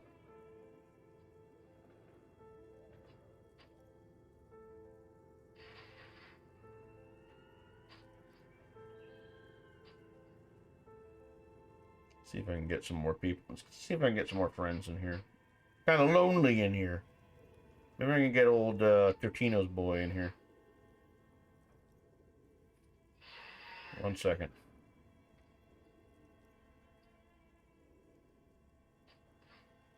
I'm gonna message a few friends here. Okay. See if I can get them in here.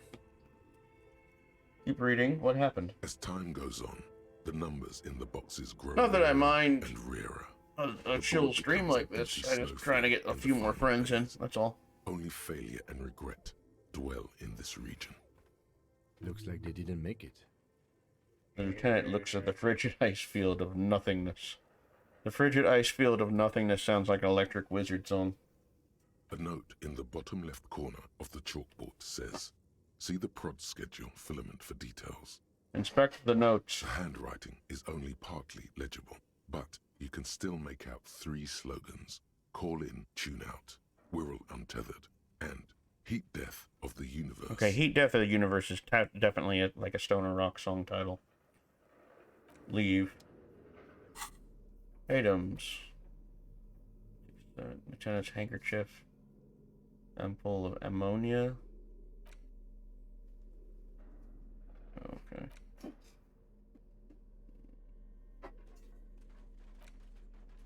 Okay. Well, I should probably... I don't have anything to get health back, sadly. This old fireplace is covered in lines drawn. Oh my god, so much text. The mesh spreading over the stone like blood vessels on alabaster skin. It looks ghostly and strangely ancient. Never since Planescape Torment have I seen a game with so much narration and text. The whole thing resembles Kadran mosaic tiles. Very pedantic. Hold on, how do I know what Kedron mosaic tiles are supposed to look like? History classes, students with their textbooks open, studying the roots of our Learning. civilization. Crouch. Those Link. aquarelle blue tiles looked beautiful in the sun. What am I looking at? Radio frequencies, it seems. UKV 123.6, UKV 123.7, UKV 123.9. So what is this bookkeeper hiding then? Sparse. She's just hiding a weird conspiracy lab? Like, what is she doing? Radio frequencies for what? Unclear. It looks like a cardiovascular system split into veins and capillaries. Very advanced. So we're dealing with something medical here. You think so? The web is comprised of radio stations, all lead back to one red heart, titled the Game Master Frequency. A note says. So maybe she's maybe she is trying to have a cult down here. Wait. Who's the Game Master? Someone very important. Obviously the bookkeeper. The leader of a massive on-air game built by these people. A conductor for the hundreds of story threads that pass through the Game Master's frequency. Well, if it's a game, then who's playing? Whoever decides to call in to a call-in station, it looks like. There's no way a little basement studio working here could pull anything like this off. My God. It's as if the less money they had, the more ambitious their project became. Well, why do you say that, Kim? The schedule. I know doom when I see it. The company was running out of funding. What else? Nothing. It's just lines on marble. An echo from times long gone. No one has used the fireplace in What's really going on down here? I'm gonna find out. So, like the predecessor of a modern MMORPG, yeah, but apparently there's like... Yeah, it's just like Dungeons and Dragons realm from long ago. Yeah, it doesn't really seem all that evil or cryptic, but... Developer's most advanced RPG in the universe. Is this the developer's room? Is this what's going on? I don't know, but I'm out here. Okay, well, let's take a look in here. We got magnesium and money. Cool. Only things you need. The only things you need. Milk of magnesium and money. Check out this bear fridge.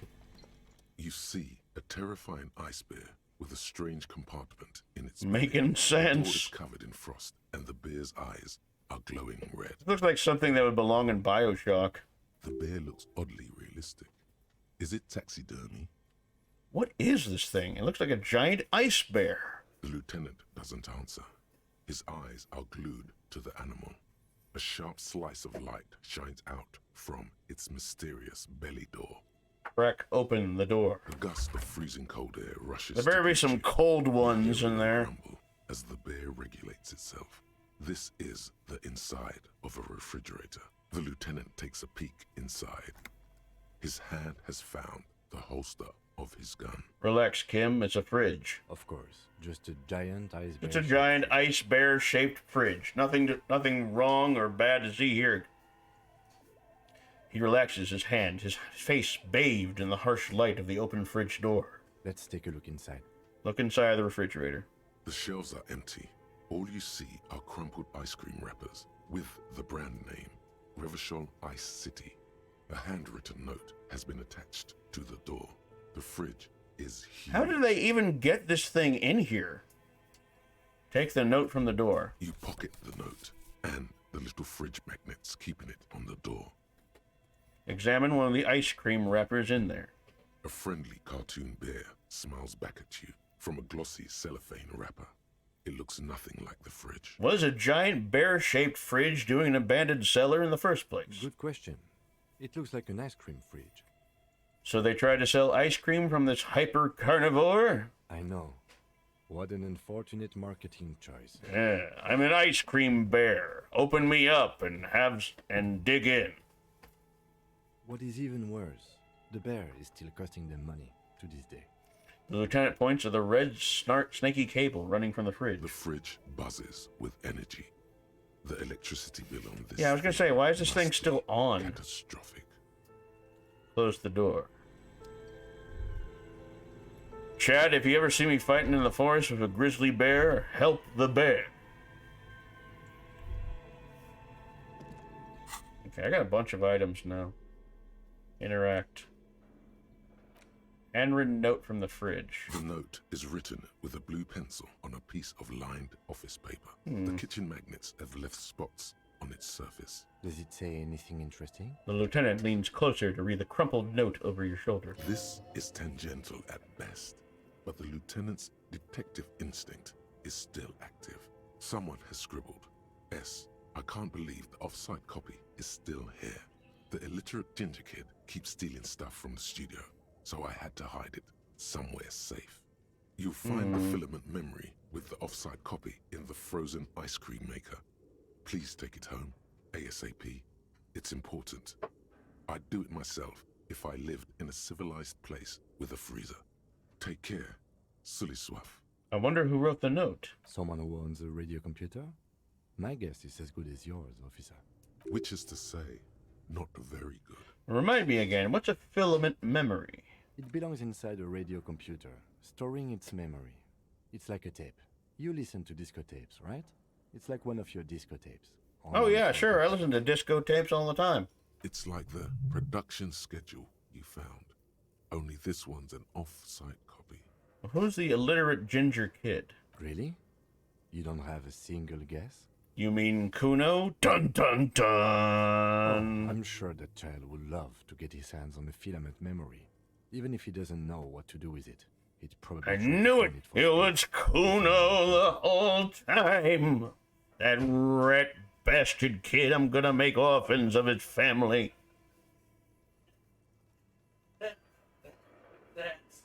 Do you have any idea where the frozen ice cream maker should be? Especially since he's like an 8-year-old kid. And I'm gonna make orphans of his family. That rat bastard. He doesn't even have a family. Well, if he has a family, I'm gonna make orphans of him. Hot chigga cha. Do you have any idea where the frozen ice cream maker could be? I don't know. I assume it's somewhere close to the ice bear fridge. Put the note away. I'm gonna figure out this murder if it takes me... If it's gonna be the death of me. A thick layer of coal dust covers the furnace, coloring it pitch black. Looks like this furnace has a face, and it's a face of agony. There's a face in the furnace. Interesting. Kim, what is this thing? Is it a furnace? Looks like it. Looks like an old central furnace used to heat the building. It's connected to the chimney. He opens the door and gingerly peeks inside. No one has used it in ages. No signs of any recent fire. Only dead rats. Look inside the furnace. It's dark and grimy here. In the darkness you can hear chatter. It's coming from above. A Interesting. voice or several Voices? voices talking to each Are other. people still in here? Near the smoke chamber, upstairs. What are you doing? The lieutenant asks when he sees you climb halfway inside the furnace. I'm not sure, Kim, but I think I can hear someone talking upstairs. Wait, really? You should investigate. See if someone's upstairs. Smear your hands with coal. A lush layer of coal now covers your skin, sinking into the wrinkles. Your hands look ancient. Maybe you could paint something with this coal. Leave a cave painting for future archaeologists. I'm afraid to kick this thing. I'm afraid I'm gonna lose some more health. Kick it with your foot. A hollow ring. Yep, I knew it! God damn it. Son of a bitch. You feel something in your chest. An unnatural pressure. It's spreading to your left arm. Your jaw. So I'm guessing this is bad. Very, very bad. This is the end. Bad. Oh no. Try to remain conscious. All you feel is pain and weakness. You have to surrender now. Oh great, I died. We all do.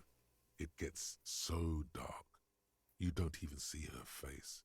Like you always thought. Cop suffers final heart attack. Ah, damn it. Elysium passed away. Damn it. Okay. Let's not do that then. Let's not do that at all. So, we were right here. So don't kick the door.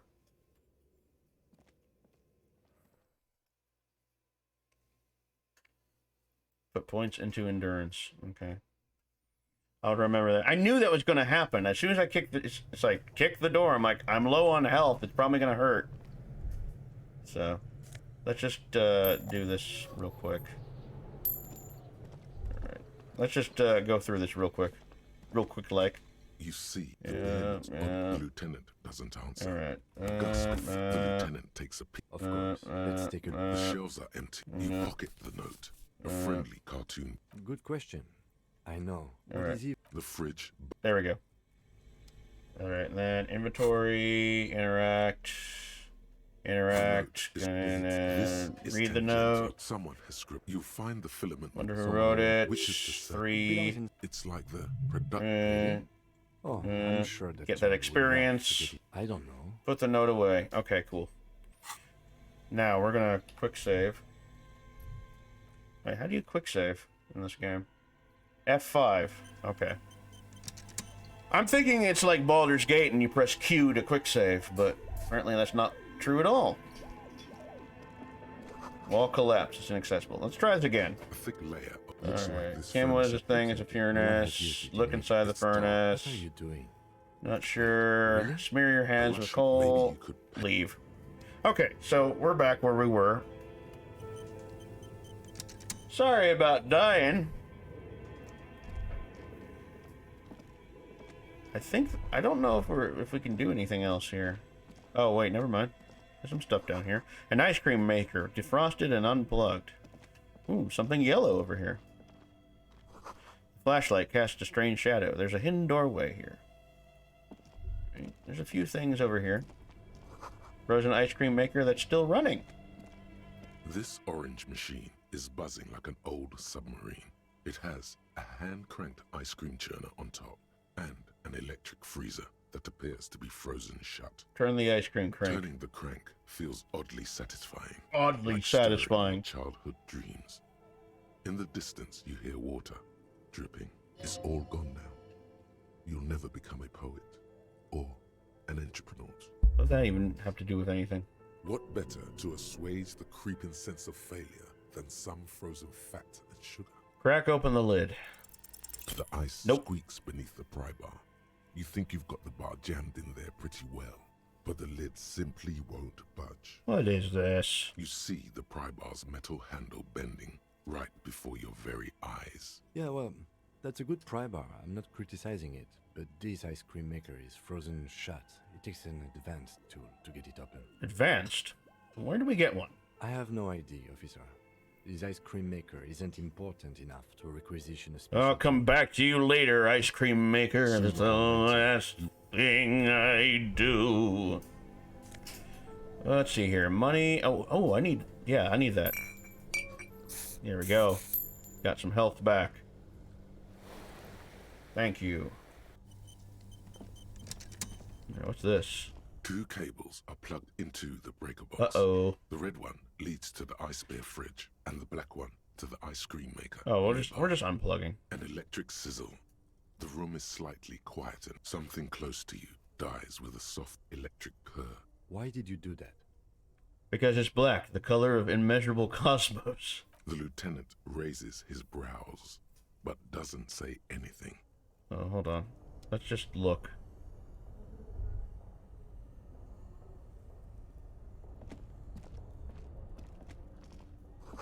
Intercom wires running into the breaker box. Yeah, let's look around first, but then we'll plug it back in. Cellar window. People's feet shuffling by on the street. People shuffling in their feet. People sleeping in their shoes. Keep on rocking in the free world. Alright, I guess we can look at that. A few bricks have fallen off, revealing a compartment behind the wall. It's too dark to see in. Where are we? Seems like an old bunker from the Revolutionary period. Look at all those rifles. Must be an old weapons cache. Look, there's a hole in the wall. There is, yes. And there also appears to be something inside the hole. Interesting. Wonder if I You want die to take a here. look? Your hand reaches deep into darkness and spiderwebs. Rummaging around, you find rusty rifles hidden away. Rifles, Kim. Are these any good? Inspect the rifles. Most of them are rusty and inoperable, like the rest. Yeah, But I got a one weapon now. catches your eye. A bolt-action model. Bolt-action with a fine rifle. Woodstock. Hell In yeah. better cosmetic order than the others. This one looks nice. That's a rare sight.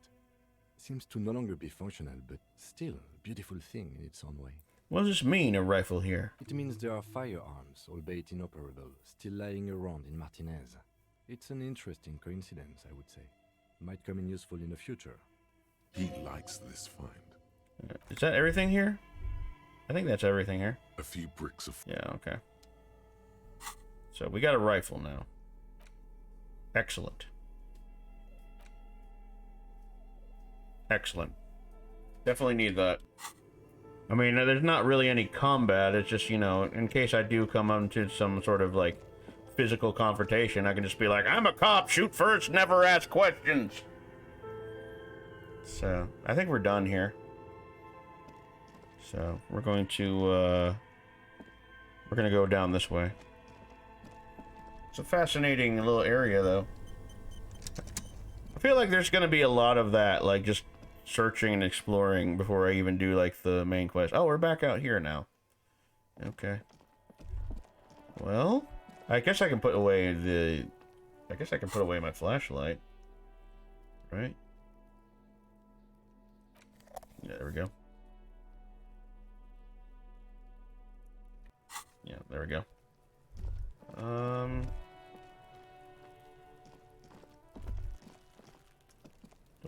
There he still is, looking right through you with his white eyes. The body below. Yeah, I already did that. Oh, what's this over here? This trash container is locked. Looking as The fresh as sliding ever. lid has a padlock that says, whirling in rags. There's something in there, not necessarily connected to the case, but still. Why am I looking at you, trash container? You're just a trash container. The body is downwind from here. Maybe you prefer the smell of garbage to the smell of death. Lieutenant, what do you think could be in there? Trash, food waste from the cafeteria. They lock these containers to keep the derelicts from flocking in. Could be evidence too. Yes, I feel like there's something in there. What do you mean, feel? It's extrasensory perception. Whatever is in there holds a special significance. I agree. We should get someone from the remote viewers division here. He's being sarcastic. Do not ask what the remote viewers division is. There's no need for sarcasm. I just feel strongly about it, that's all. Maybe it's not connected to the case, but still. Oh. It might also be evidence. The mob could have disposed of something in there. We should get it open. How do we get the lock open? We could try using a pry bar. The one you took from my motor carriage, or... No, or... pry bar. We might want to ask for a key from the manager of the Whirling in Rags. He probably has one. And he also has information. All right. No time for information. I have a pry bar.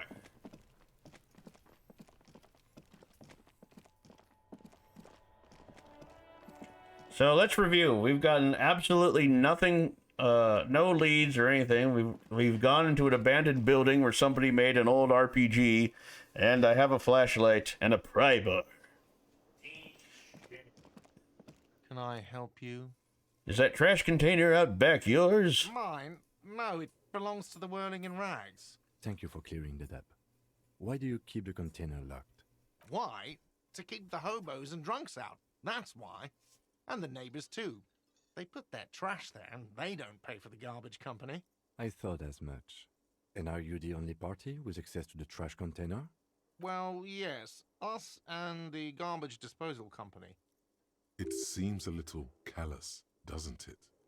Something stirs in you. I wonder what this feeling is. Prod at him and find out. Doesn't it seem callous to you, guarding even your leftovers from the poor? Callous? What are you, Kras Mazov? I don't know who that is. Establishments in Revachol keep their trash locked. The Whirling in Rags is not special in that regard. Krasmazov, nom de guerre, was an economist and a historical materialist. He was a leading figure on the Grad side of the Centennial Revolution, where he headed the 9-day government. Mazov is considered You mean the 11-day the government? father of You said 9-day. Mazovian thought. Whoops. Or Mazovianism. Yum yum, tell me more. He killed himself. I'm no Krasmazov. No one was implying you were, officer. Where were we? What if I told you I am a hobo, or soon to be one, rummaging through that trash? Will you keep me out too? Yes. But I need those leftovers to survive. Good call, so would I. Teach a man to fish. Say nothing. But I need those leftovers to survive. Sir, I'm sorry the RCM is having financial trouble, but it's not... I'm telling you, man, this game is hilarious. Disco Elysium. It's like the dialogue in this game is very much like stuff that you and I would write. Disco. And just like, yeah, I'm a hobo. I mean, one of the thoughts that one of the things you could do is hobo cop. No, it's Estonian. An Estonian writer made this. So I don't know. Is that like in Russia? I don't know, but everyone talks with a French accent, so it's European. It's not Japanese. I've heard nothing but good things about this game. Like, it's considered to be not only a great game, but apparently one of the best games ever made. Came out in 2019. So far, it's been pretty fun. It's just very funny. Very, very funny. We need those keys. What do you need them for? It concerns the case. Please cooperate. Just bring them back once you're done, please. I need a drink. Can you pour me one? Do I have a shaker in my hand? Is this a shaker? It's not a shaker. It's nothing. He's holding nothing. It is but an imitation. No, there's nothing there. Am I wearing a little bow tie? Am I wearing a bow tie and doing this? Am I smiling? Do you see me smiling and shaking my little shaker? No. Do you know why? Because you're not a bartender. That's right. I'm the cafeteria manager. I'm glad we cleared that. Was there anything else? So about that drink. Play it calm. This man needs to understand you need a drink to help the community deal with police stuff. I am an alcohol-operated detective. If you want me to clean up the dead body and solve the case, then you need to insert alcohol into my mouth. Oh, well, in that case, let me pour you a nice, big, refreshing marinella. Do you want that out of a glass or a pineapple? Glass. Don't be an imbecile. I'm not going to serve you a marinella. I have work to do and broken things to fix. If that was all, I'd like to return to it. Goodbye. You need to understand, I am a pathetic alcoholic. I need alcohol 24/7. I need to shit my pants constantly and often. Okay. Yeah, that was a little... Explore the whirling secret passage. I found a way into the secret passage, didn't I? Estonia? Estonia is an Eastern European country, one of the countries by the Baltic Sea and borders Russia. Okay. So that's That's where this game is from. Well, I didn't explore the Whirling Secret Passage? I thought I did. Okay, hold on. Was there nothing else I could do in here? Oh, okay. Hold on. Take all.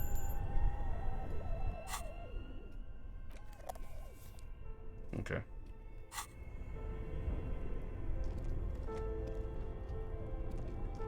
Hold on 1 second. No. Oh, okay. Wait, there's something over here. Ooh, insane mesh tank top.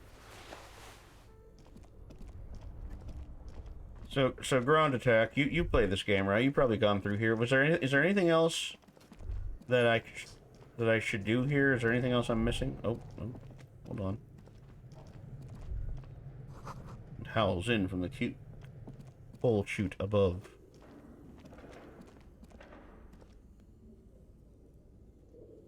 A thick layer of coal dust. Yeah, I'm not gonna kick that because I might die there.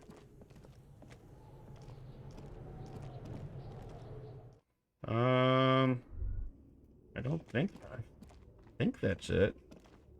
This appears to be some kind of machine with a cube-shaped heart and a wired framework. The keyboard has a rectangular on-off button. A piece of paper still hangs from the printer.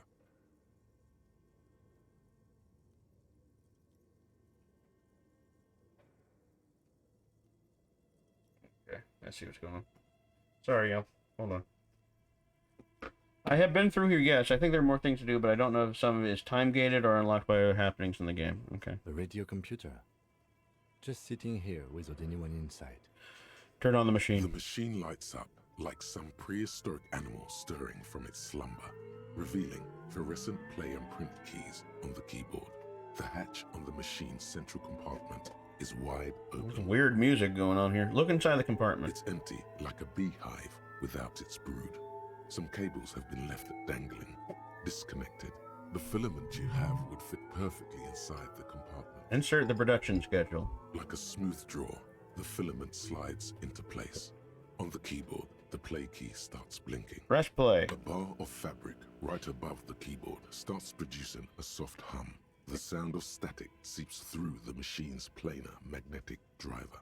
The static gets louder, slowly filling up the abandoned horn, until a voice speaks out, crackling and old, cutting into the air.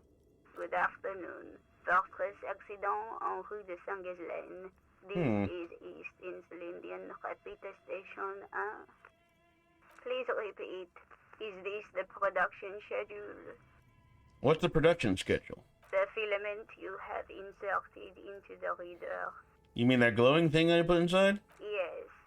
Is that the production schedule? Yes. Good.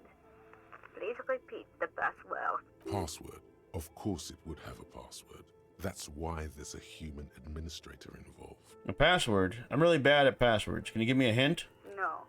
A hint system is not part of the protocol for repeater stations. This is the police. Please open this thing. I am contractually obliged to protect the privacy of the filament holder Fortress accident. Without filing a warrant with Lintel, I cannot give you access to this filament. I'm afraid we are not doing that, unless we want to wait for a month. Now, can you please repeat the password? Is it my birthday? Still no. I don't know the password. Received. I will register this login attempt. Don't worry. Passwords have a way of turning up sooner or later. Fortress accident. Is there anything else I can do for you today? Why did you call me Fortress Accident? Fortress Accident is the company on whose name the terminal you are currently using has been registered to. Do you have any other information about this company? One moment. You hear her flip through a catalog before she reads out with studious care. Fortress Accident SCA produces revolutionary interactive call-in radio games. That's what the catalog says. That's not bad. Wow. So conceptual. And what's that? This interactive call-in radio game? Any other questions? Okay, hold on. Fortress Accident. One more. Fortress. That's not bad. Wow, so conceptual. Okay. Any other questions? What are you, a machine or are you alive? Yes, I am alive. I am 74 years old. Oh, wow. And my name is Yvonne. She repeats passwords. Programming people are all paranoid.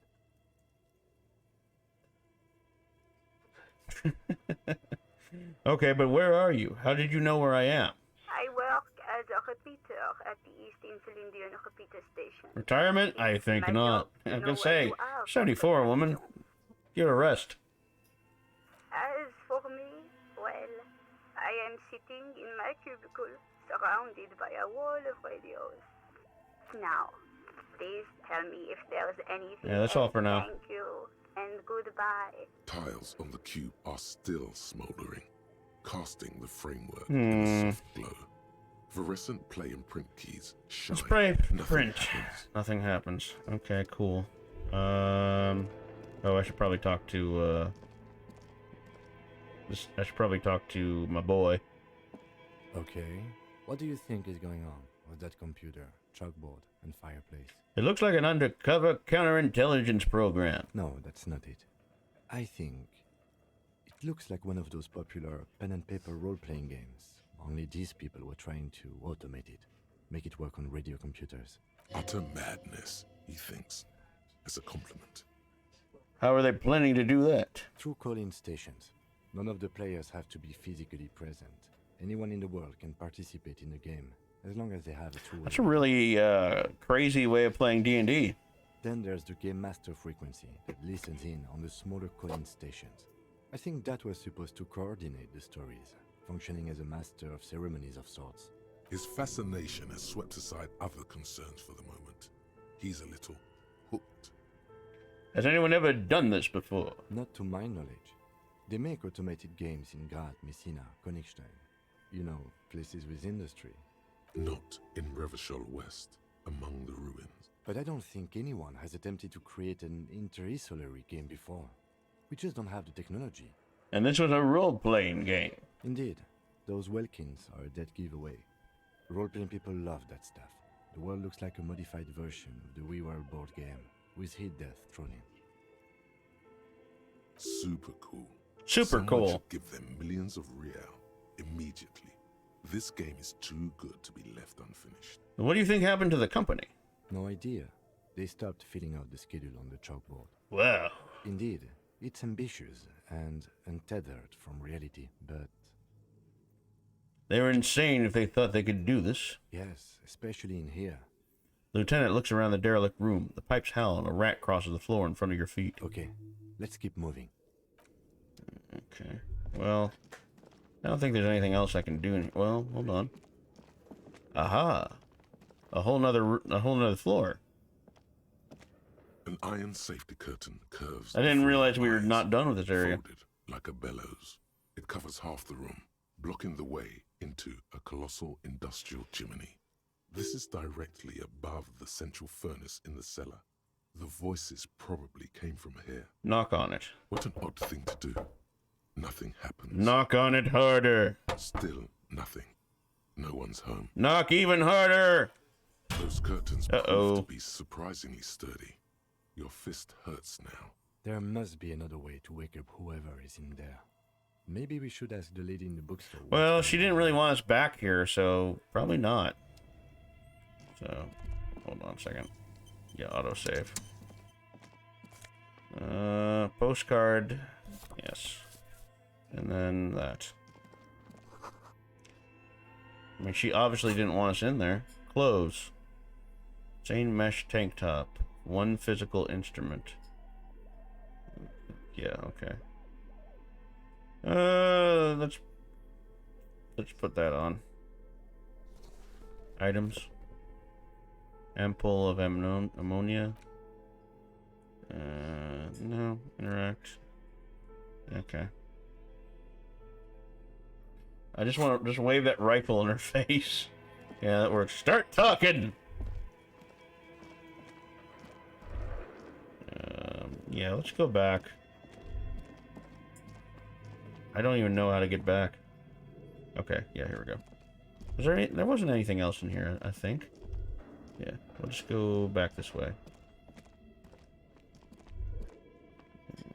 Okay.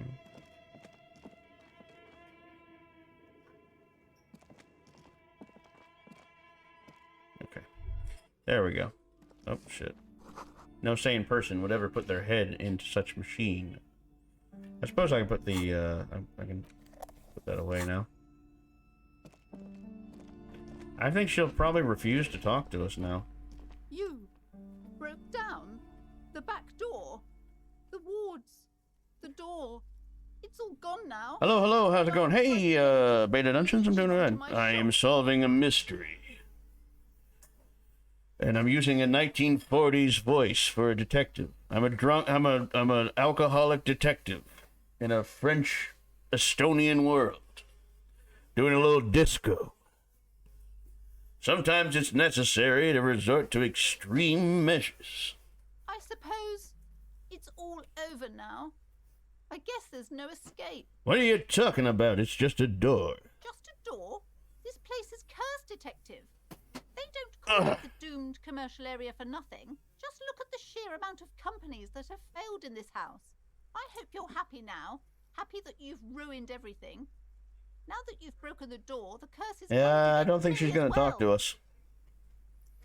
She closes her eyes and starts bumbling something to her pendant. Cursed, but curses aren't real, ma'am. Of course you would think that. Scooby-Doo senses are tickling. I need a haircut, man. I'm getting real hairy. This is getting ridiculous. All right. You know what? I'm willing to let you investigate the doomed commercial area. We are set on the path. There's little else to do. But before we go on, tell me, did you encounter the malignant entity? What? The entity? No, I don't think so. Yes, the malignant entity that lives inside the chimney. It takes the shape of a woman, a witch probably. I've suspected that she knows more about the curse than she lets on ever since I first saw her. You mean the chimney that's part of the central furnace? I heard voices coming from there. Chimneys aren't big enough for anyone to live there. Chimney, the passage between heaven and hell. Of course! It all makes sense now. You mean the chimney that's part of the central furnace? I heard voices coming from there. Yes, I've heard that. It's enormous. She has barricaded herself behind some metal security curtains upstairs. God knows what she's doing there. What's she building in? Some unnatural magic, I assume. You should go find the entity and ask what happened to all the companies in the building. And do return to me after you've talked to it. I'm quite anxious to know what she has to say about the curse. If you're really interested in cracking this mystery, then we should go back to the furnace. Maybe you could yell into it or something. Make some noise. You'll think of something. You always do. Despite his call, the lieutenant's interested in solving this mystery too. Maybe somebody's stuck down there. I had a few more questions about the curse. Okay, but please, only a few questions. You wouldn't want to disturb the spirits. How does this curse manifest itself? The curse is so much worse than you could imagine.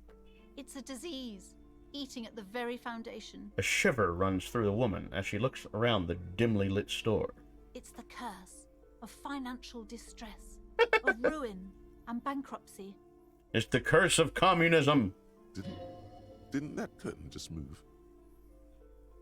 Okay, I'm a little confused. What does that mean? Everyone knows that all the previous companies in this building have sooner or later declared bankruptcy, and their malicious spirits are still here, feeding off bad business practices and disappointing income statements. There's something wrong with this building, I can tell you. Ever since I arrived, I've sensed an eerie, lingering presence, as if I was unwanted here. Why didn't you just tell me right away it's the curse? It's not good to talk about the curse, not in detail. The negativism, it's dangerous. Talking about the void wraiths angers them. Wow. Void raves. You have new words. Amazing. Such wraiths may prove a formidable enemy. Suit up. Yeah, really.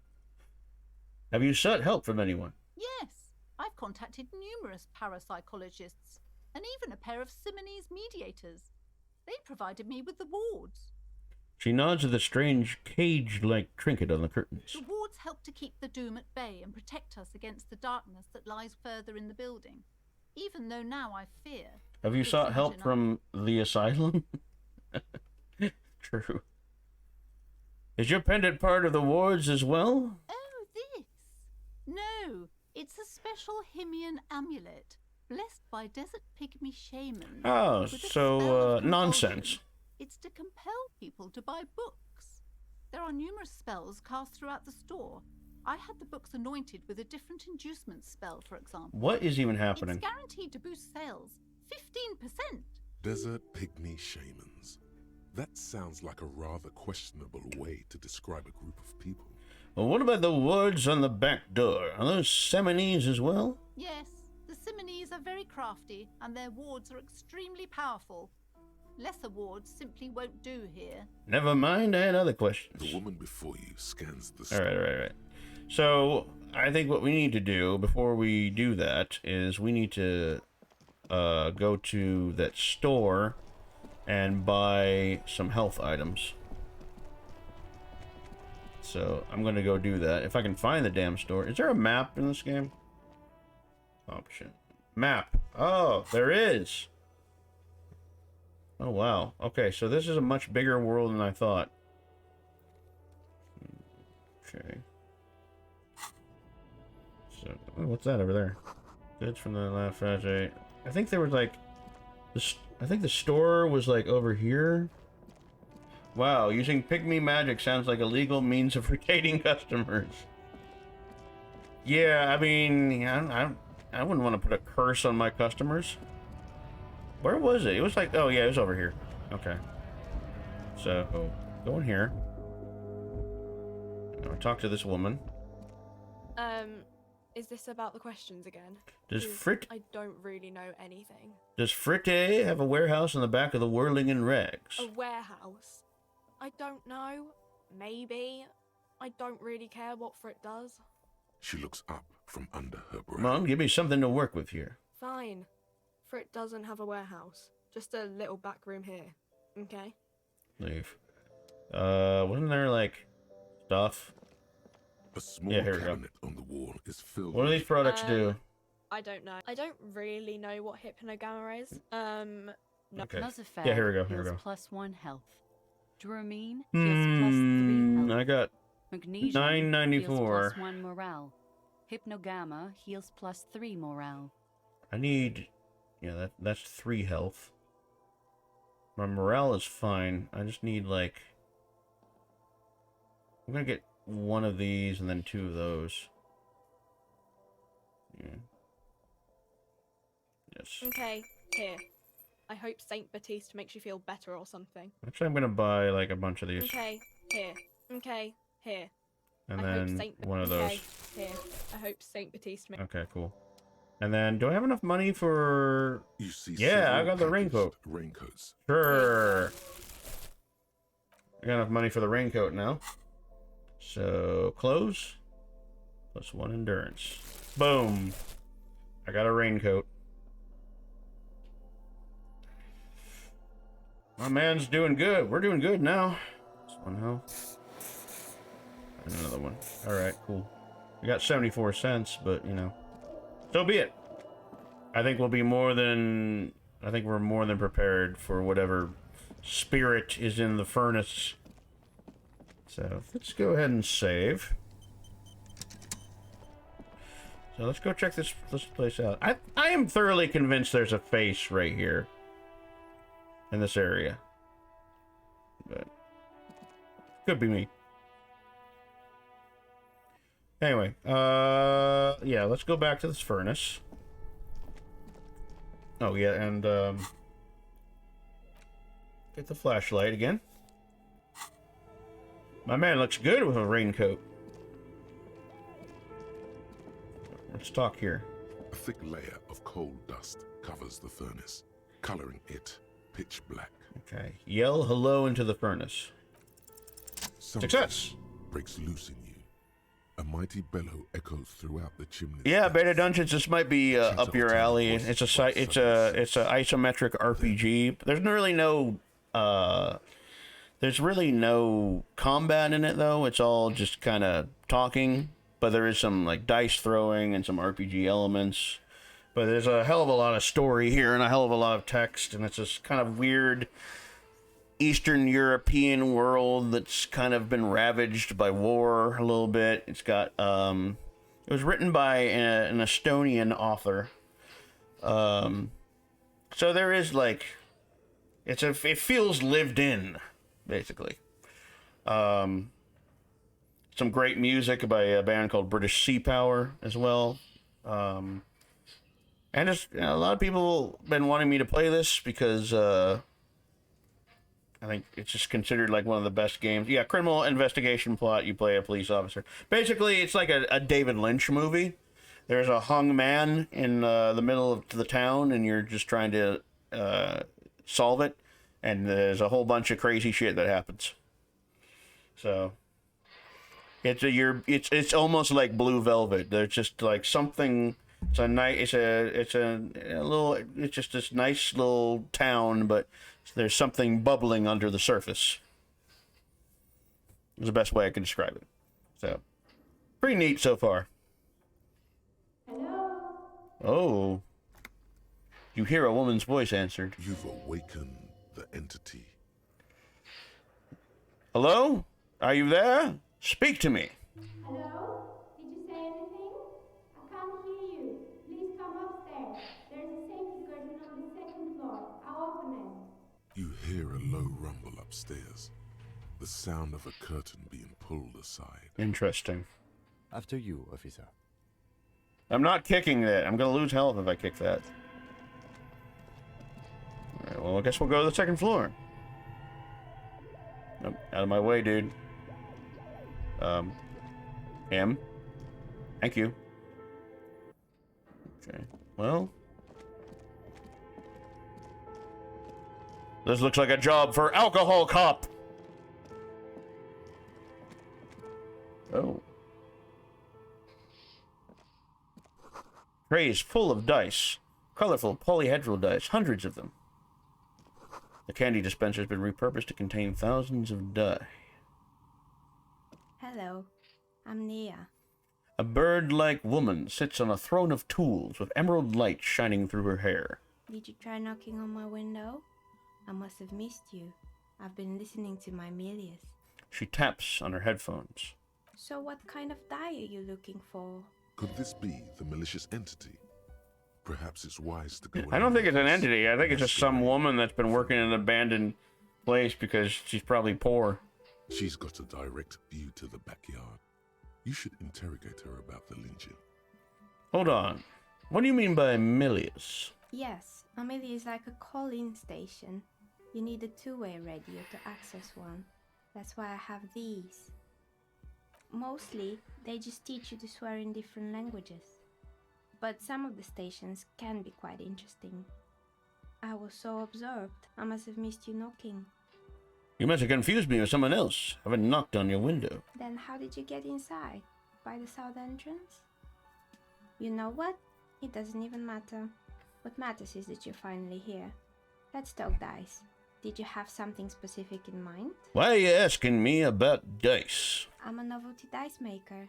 Tell me the name of your role-playing system and I'll make the die you need. That's why you're here, yes?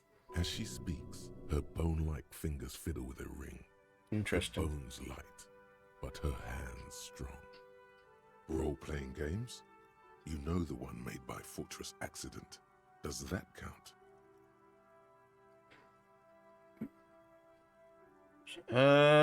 Maybe. I'm not right. No, I was looking for something else.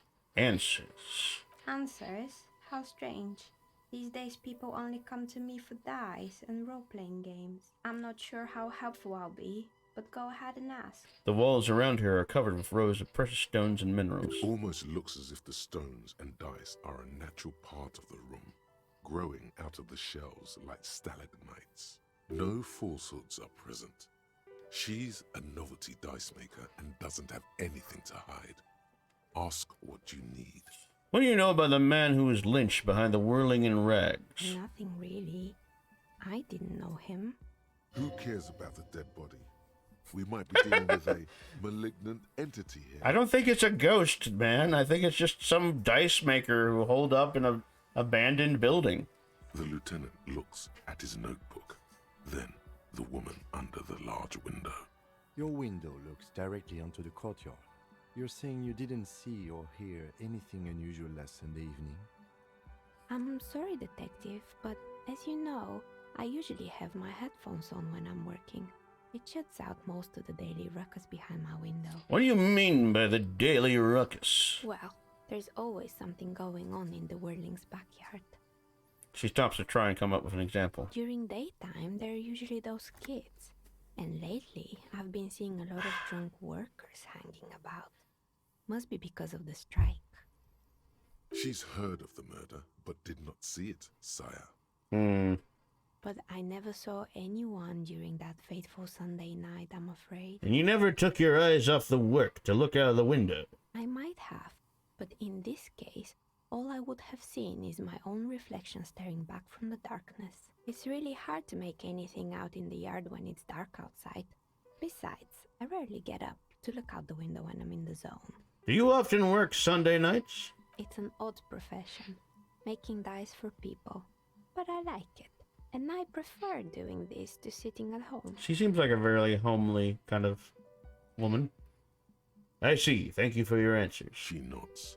Anything else, officer? How did you become a dice maker? How did I become one?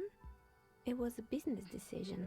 I was a regular jeweler at first, but that's an unfocused field with too much competition. Some of my friends were role players. They asked me to make some polyhedral dice out of cobalt. That was my first order. I grew it from there. Do you like role-playing games yourself? Not especially. I like working with rare materials and a steady pay. And role players as customers? They're nice people. Some of those nice people have big bucks to spend on novelty items. You damn right. I mean, look at Spencer's gifts. Okay, I'd like to order a die from you. Of course. Tell me what you have in mind. You know the Wirral and Tethered setting. I want to die for that. Yes. Fortress Accident. It's too bad they never finished their game. The Wirral Untethered die is a variation of a standard role-playing die. Only, instead of plants, it uses motives of ice and death. And loss, of course. Ice, death, loss. Sounds like you. Hey, you don't know me conceptualization. I'm thinking something made from alligator jawbone, cast in black resin. The reptile bone is as white as ice, and dead as, well, death. For 7 real, I could have it ready in 8 hours. It's a deal. Great. See you in 8 hours then. Was there anything else? Hey, where are we anyway? What is this place? We're inside the chimney of an old central furnace. It's strange, I know. She looks at the ruddy bricks that make up the walls. Even though there's been repainted there are still some signs of coal-black soot here and there. But when I arrived here, all the other rooms were taken, so I had to build myself a makeshift home. Besides, I don't really have to pay any rent here. I mean, that's always good. Plaisance was right. There's an entity living in the chimney. You should ask her about the curse. Creative. The lieutenant looks up around the spacious room, ceiling fading into shadows above. I heard this place is cursed. Do you know that people call it the doomed commercial area? I've heard the stories, but I don't think those stories are true. Plaisance is the one who sent me. She's convinced that the place is swarming with malicious energies. Plaisance, the bookshop lady? I've heard that her business is doing rather well. Have the energies spared her somehow? Plaisance is a wise woman. She has Seminoles trinkets protecting her against the curse. Actually, the bookstore isn't doing that well. There are hardly any customers. She has to exploit her own daughter to keep the company going. The curse is just biding its time before it strikes again. Sooner or later, everyone will fall. Even her. I don't even know why the bookstore hasn't gone bankrupt yet. That's why I'm here to investigate. I'm gonna go with 1. The Seminoles trinkets, of course. She nods as this explains everything. But it doesn't. This is merely a sarcastic response. All right. But it's not just the bookstore that's still up and running. What about the whirling in racks? Some people say it's part of the building complex. Hold on, the Whirling is part of the doomed commercial area? Yes, but it's still a separate building. The malicious energies can't reach there. No, the Whirling isn't doing well either. Its waitress just took off and the customers have trouble paying bills. You're right, the whirling doesn't really look like it's cursed. Hold on, the whirling is part of the doomed commercial area? You could say so. Both houses were built at the same time and under the East of the Commerce Central project. Yes, but it's still a separate building. Malicious energies can't reach there. No, the whirling isn't doing... Okay. Yes, but it's still a separate building. The malicious energies can't reach there. And then there is me. She sighs, looking at her messy work table. All kinds of tools lie there scattered, from knives to carving files to wire cutters. I've been here for 14 years. Really? Selling novelty dice to role-playing enthusiasts. Where's your bathroom? Not exactly a million-real business idea. Yet somehow I've survived despite the talk of malicious energies. Strange, isn't it? Maybe it's just because she's so talented that she's been able to woo the curse. The shoot. Plaisance thinks it's because you're the source of it. A malignant entity. Malignant entity? What does that even mean? Some kind of sorceress? What about you, officer? Do you think I'm the malignant entity? There's no malignant entity. It's just some weird woman living in the ceiling of a bookhouse. Time has come to face the source. Fear not, for the forces of the universe are supporting you in this psychic quest. I'm starting to see that there is no curse, only business decisions and natural market fluctuations. Exactly. Truth is always so disappointingly mundane and boring. But I'm glad we got this sorted out. Anything else I can help you with today? That's all she has to say on the subject. She's been thorough and truthful, as far as we can see.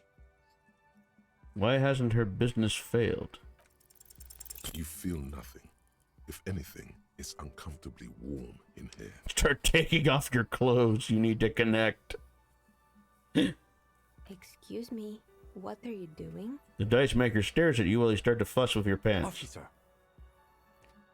I'm trying to lower my body temperature. And why would you do that? Never mind, that was a terrible idea. Undressing in a stranger's place of business? Yes, it was. An unbelievably bad idea. She trembles to try to shake it off. Sorry, I need to get naked at all times. You'll understand. This is part of my process of being a detective. Sorry, lady. Miss, I apologize for my colleague's behavior. He's still recovering from an unusual medical episode. I think it's even funnier when I use that kind of voice, too. It's like so confident. Sorry, lady. I need to get naked. That doesn't really excuse it, does it? Do you know what happened to other tenants? Everyone else is gone. More or less. Are you interested in anyone specific? Oh, quite a lot of them spring to mind. There used to be a hair salon here, right? Yes, I think it was called Androgynous Orlando or something similar. They weren't a big hit around here. Turns out that working class men don't like genderless haircuts. They're scared of that They're scared of the word genderless haircut? You wouldn't like it either. The others would laugh at you. A bit of experimenting every now and then isn't bad. What's wrong with a bit of experiment? The customer should have been more open-minded. I guess it just wasn't the time yet. What happened to the gym? It wasn't merely a gym, it was Artemitep's book. So yeah, it's just a abandoned commercial district. And a woman just lives here, just happens to make dice in the ceiling. It's almost poetic. And who is Artemitep? A kind man from Zemsk. Zemsk. He had some trouble with the law when he was younger, and that's why he wanted to start the gym as his way of giving back. Maybe that's what Kuno needs. A community-centric boxing club. Kuno? Who's Kuno? He's a little ginger gremlin who likes to defile dead bodies. Oh yes, you mean the kid with the sailor's mouth. Yes, I've heard him yelling profanities in the backyard. She looks out of the window. It's oddly quiet there at the moment. I think it would take more than a gym to help that kid. How did that community project work out? It didn't. If anything, it made the youth situation in Martinez even worse. At some point, someone started a rumor that the punching bag downstairs was full of amphetamines. Harsh. God, all this talk about amphetamines just makes me want to do coke, guys. I mean, part of me thinks that the writers watched that Vice documentary about pink cocaine that was going on in Spain, and were like, "Yeah, let's throw that in our game." But that's apparently that's a thing in Europe. I'm kidding. I'm not gonna do cocaine. Not that you know of. Hides my viveness. It's just that a lot of characters in this game love cocaine. Apparently, it is the it is the fuel that this town needs. You should have known it. Should have known it. It's not really full of that. No one would store their drugs like People that. love meth in this world. Eventually, the coalition took away the funding and the club went bankrupt. This was a few years ago. It's gotten much more peaceful around the plaza ever since. What's up with the broken windows? Oh, this one's a mess.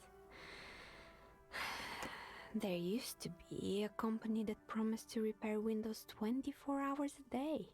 What could go wrong with this one, right? I mean, trying to have a 24-hour window repair place sounds like a terrible business decision.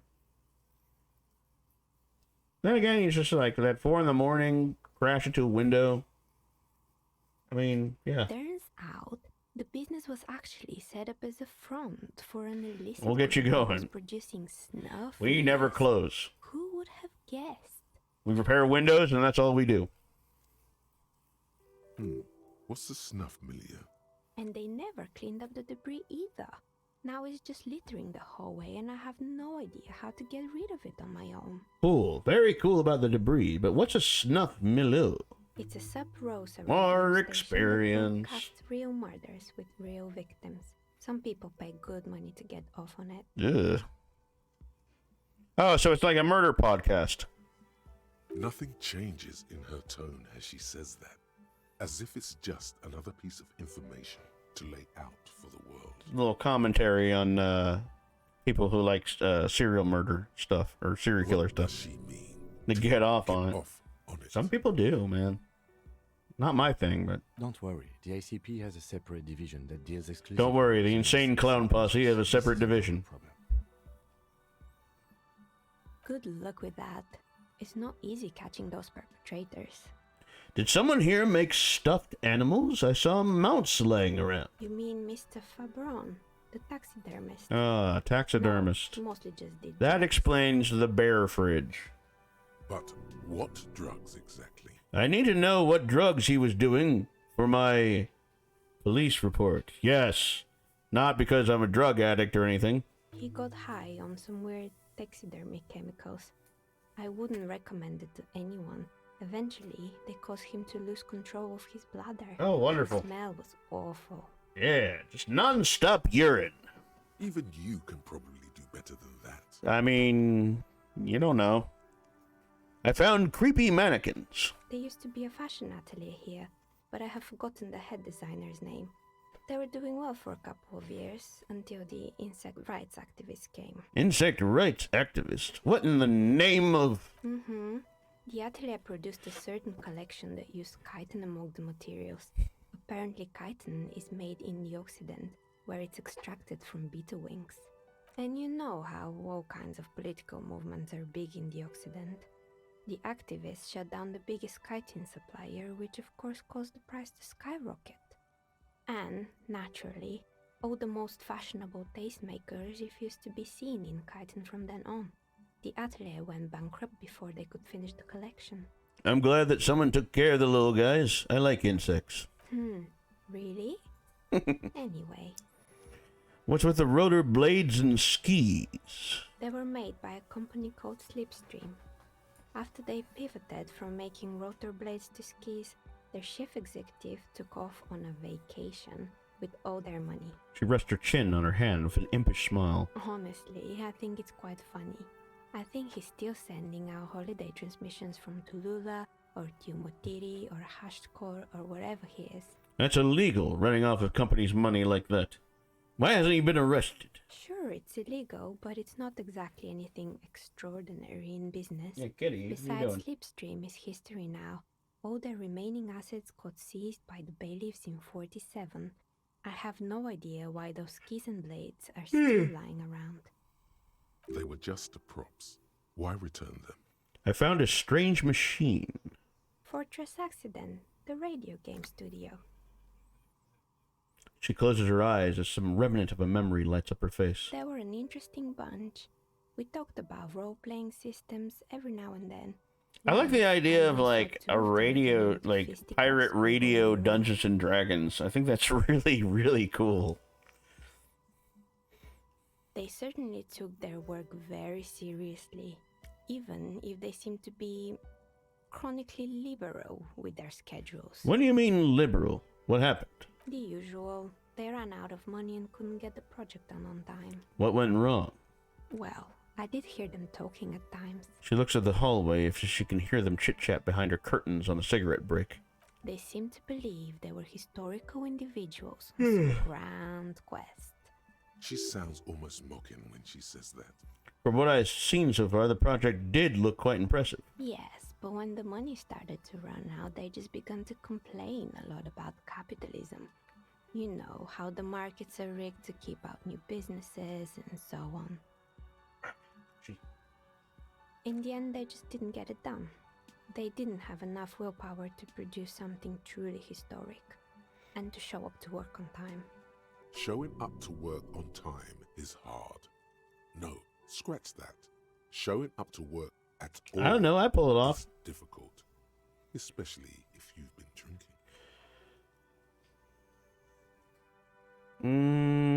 You're right. They should have just tried harder.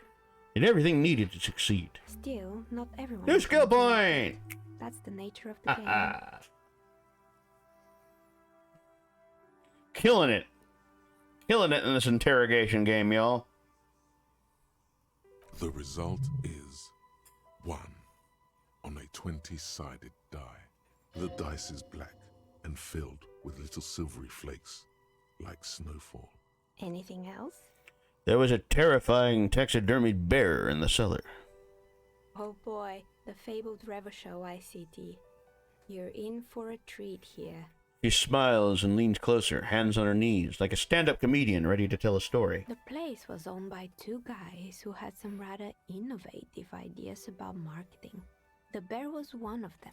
Now ask me about their other ideas. Indeed. What were the other ideas? All right, what about the other ideas? There was really just one.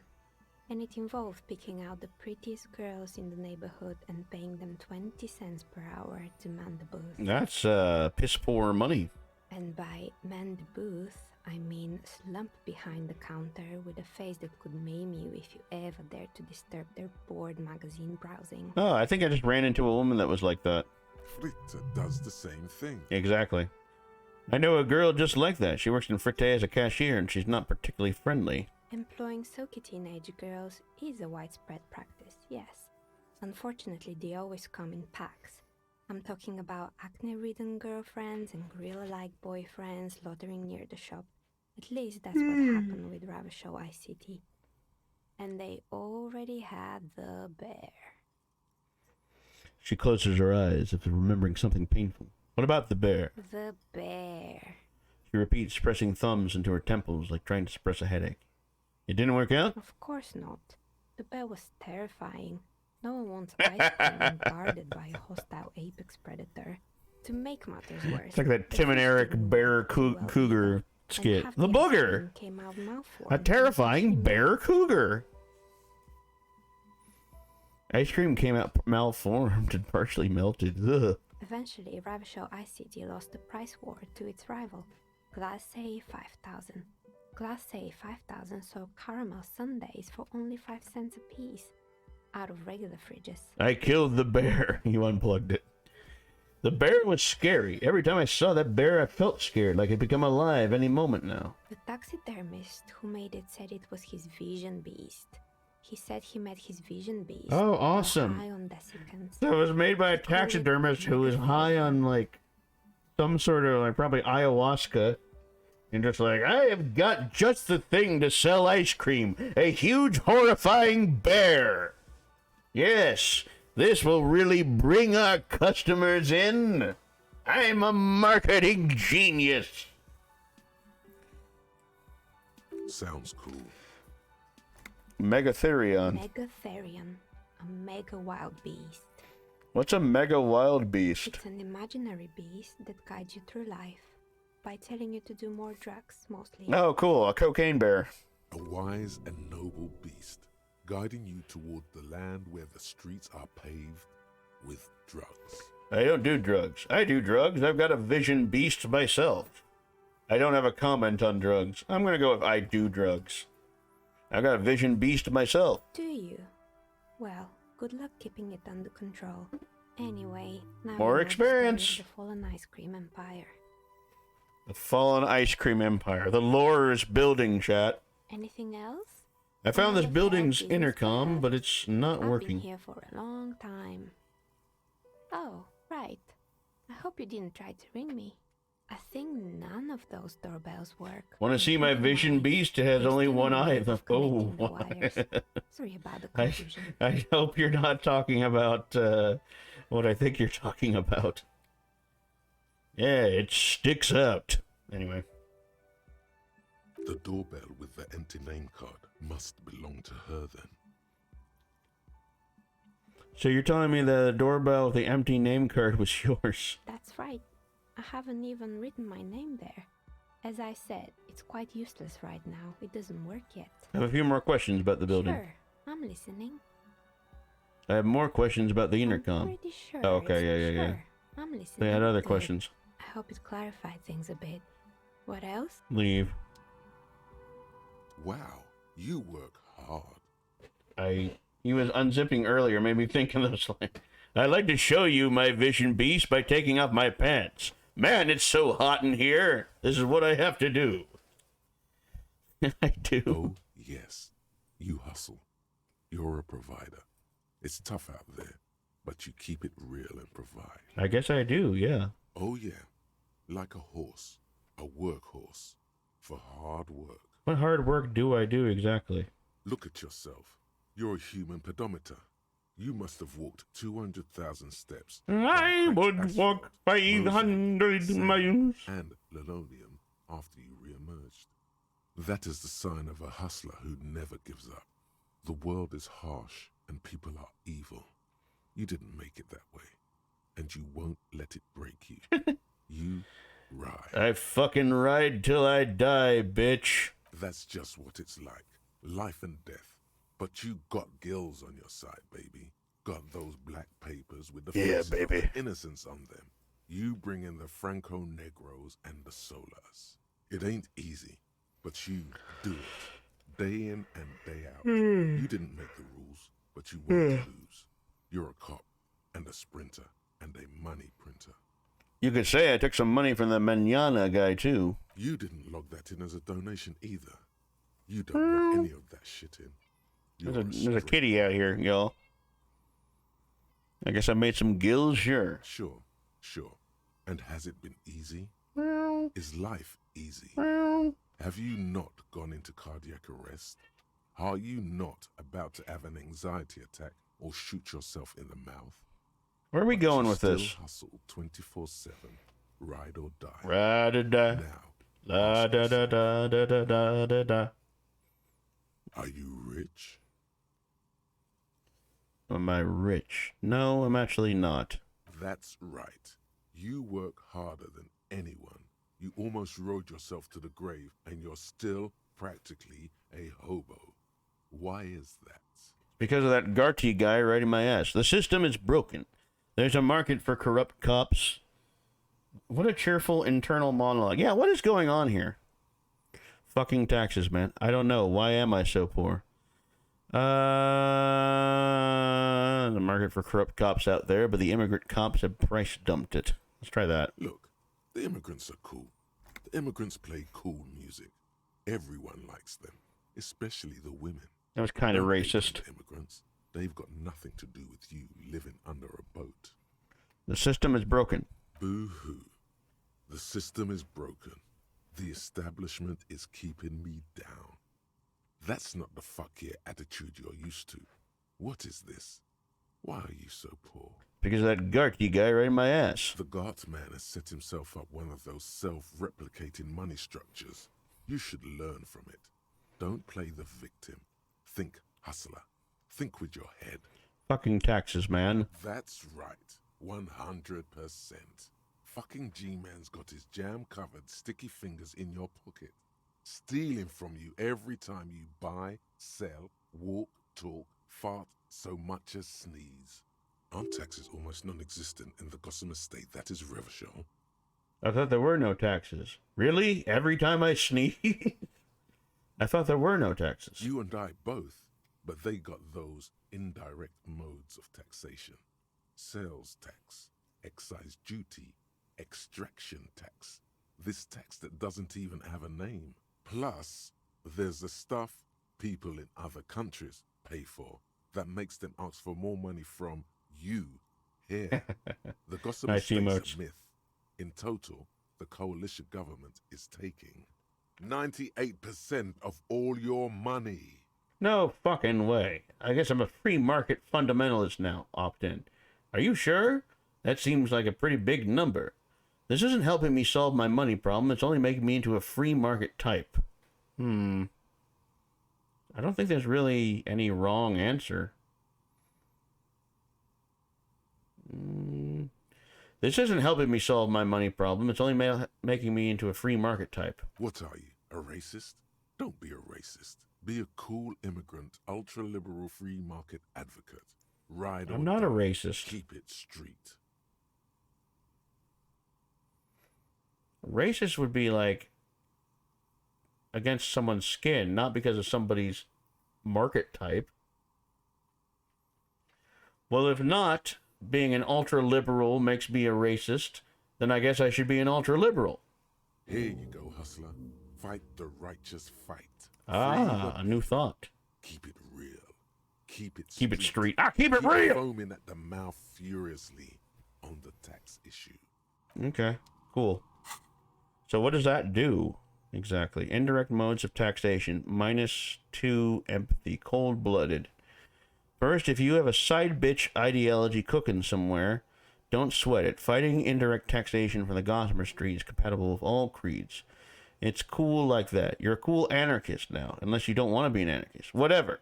Stuff this meal ticket in your eye socket and let's see if we can steal some love back from the robber barons of the customs agencies and the banditos of the Insulindian Financial Oversight and Competition Committee. -2 empathy. I mean, is that a good thing? Solution. Internalize. I don't know if this is a good thing. -2 empathy.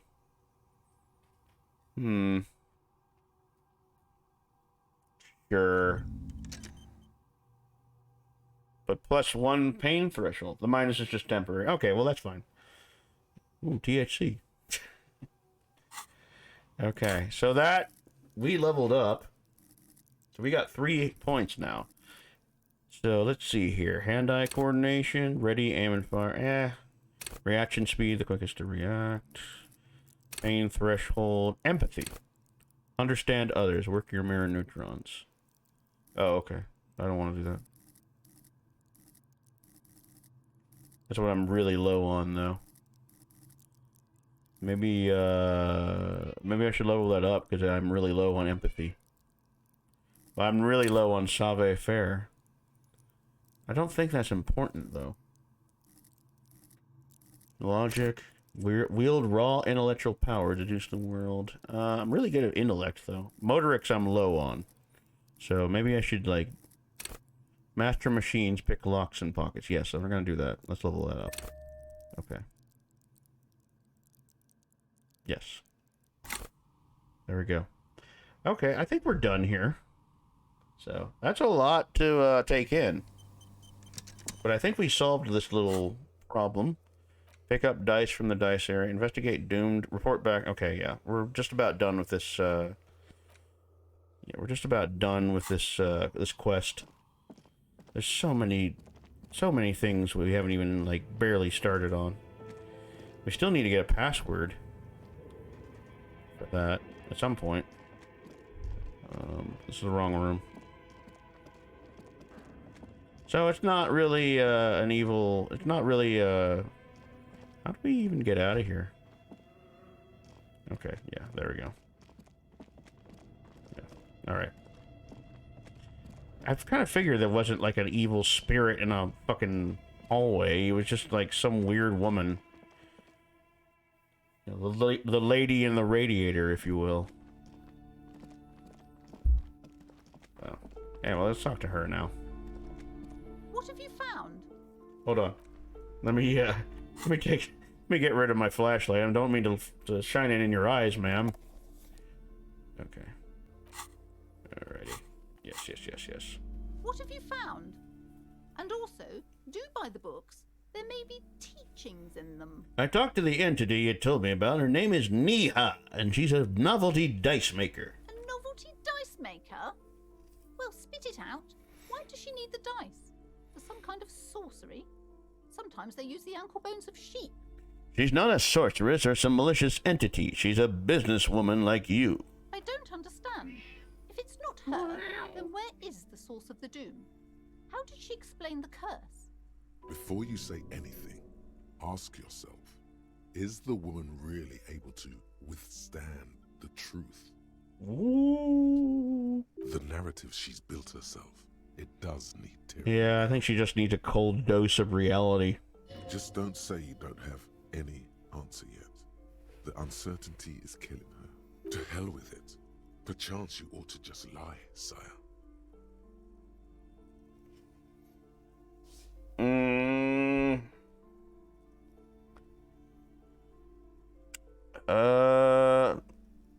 Let me sit on this for a second. I gotta pee again. I'm gonna run an ad real quick. I'll be back in a minute. Because I gotta pee. So, if you guys have a good response for what I like to do, please type it in chat, and I will think it over. In the meantime, I'm going to pee. Live. Yes. Stream manager. Nope. Okay, stream info. Okay. I'll be back in a minute. Give me an answer in chat if you guys feel like it, and I will pick it out. So I'll be back in just 1 minute. Thank you. Ugh. Okay.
Okay, I am back. So, you guys have an answer out there? Or should I just pick whatever?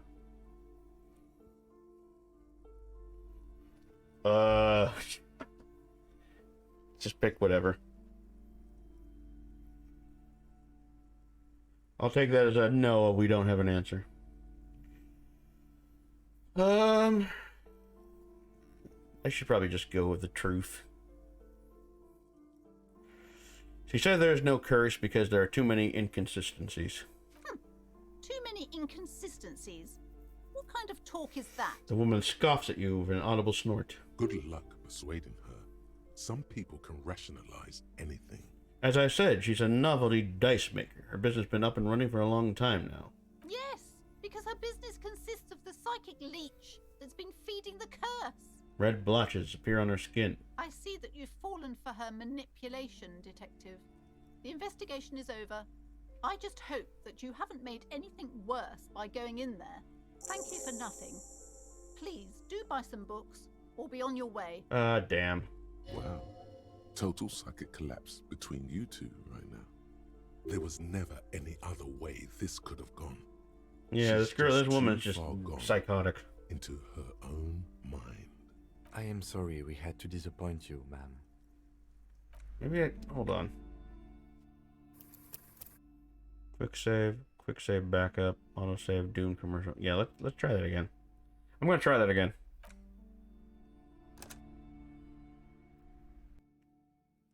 Let's try something else. All right, first of all, let's put away the put that away. Oh wait, yeah, never mind. It's dark. Oh yeah, The yeah. flashlight works a lot better if you hold it in your hand. Fair point. Yes, totally obvious. Right. Some areas. Okay, yeah, I guess we need the flashlight.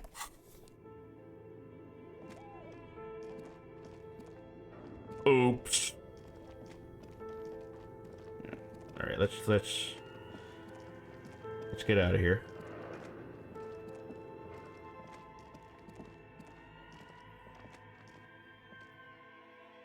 Okay.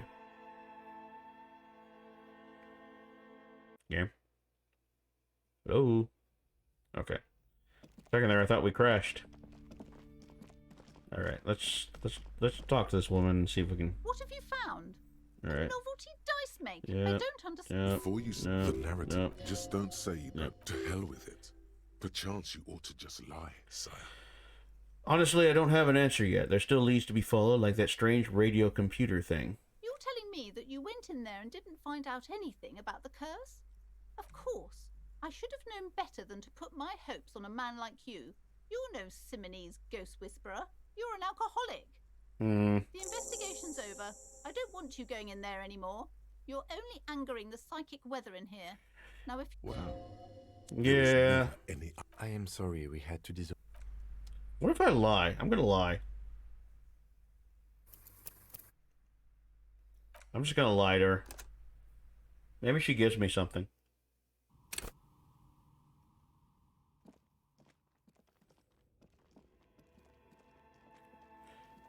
Yeah, she seems like a real crazy woman.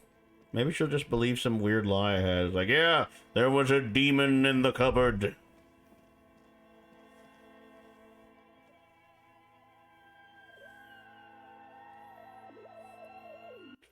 She seems like she would believe that. So let's do this. Also, let's save. What have you All found? right. Novelty dice maker? Well, I don't understand. Before you the narrative, just don't say you don't. To hell with it. Perchance you ought to just lie. The source of the taxidermist's shop. She became involved in arts darker than taxidermy and brought the void spirits down upon the place. Yes. Oh, how horrid! I knew something wasn't right about that place. Tell me, did you find a way to break the curse? Yes. I performed the ancient Simonese dispelling rites. The commercial area is doomed no more. Of course. I trust my Simonese wards and charms kept you safe while you perform the ancient rites. All that matters is that the energies are retreating. Good, good. There we The go. curse lifting. It will be a long time until we're fully free of it, of course. But still, thank you, officer. Truly, you've brought a better psycho-emanation to this humble bookstore, and that's no small achievement. She so badly wants this to be over. She would have believed anything. It will only last a day or two, a week tops. Then her mood will sour. Yeah, but she's She just a will feel crazy the woman. curse again. All right then. All's well that ends well. Should we return to our ordinary lives? Yes, let's never come here again. Unless I find the password, of course. But yeah, let's take out this. Oi, that was something else, wasn't it? Alright, well, let's get out of here. I think we're done here. So, Now, I need money. I'm just gonna wander around, see what happens. Oh yeah, there was like a wall over here, wasn't there? Is there anything I can do over here? Just an ordinary wall. No. Nothing to see here. Conceptualization. So I need to put some conceptualization into this in order to get something out of that. Oh, signal blue navy coat. All right, fine. A sturdy metal door guards the southwest entrance to the apartment building. It's locked. Knock. The door rattles against your knuckles, but there's no response. Knock again. The door rattles again, but this time you hear an elderly woman's voice calling out from inside. Stop banging on the door! I'm not letting any more strangers inside. This is the police. Open the door. The police? Everyone knows the police don't come round here. But I'm not joking. No, I already told you. I won't be responsible for any more strangers getting into the building. Go check the backyard door. Maybe someone there will. She trails off, leaving the sentence unfinished. Backyard door. There must be another entrance to the east. Kim, tell her we're real policemen. Madame, I assure you, we are real police officers. There is no reply. Alright. Let's go down here.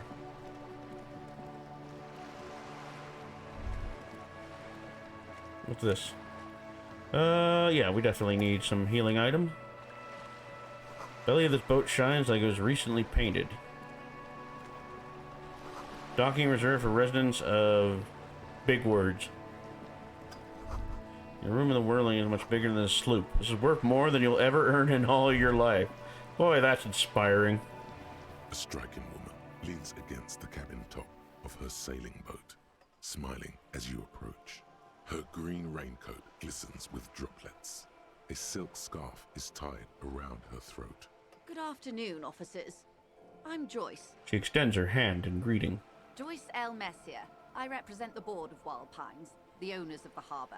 You gentlemen must be from the RCM. Joyce L. What does the L stand for? Beaton, my maiden name. What gave us away? Nothing, honestly. I've said it to every drunk in town, and you're the first one who's responded. Relax. She meant it in jest. Shake her hand. I'm glad to see you here. Her grip is tight and cold. Like steel. There is strength there. If she wanted, she could sink her nails deep into your skin. I was dispatched to handle a strike, not a lynching. Anything I can do to assist the RCM in this matter, I will. Gladly. That is good to hear, madame. My colleague will take the lead on this interview. I should let you know that he is recovering from an unusual medical episode. Very unusual. But I can assure you of his ultimate competency.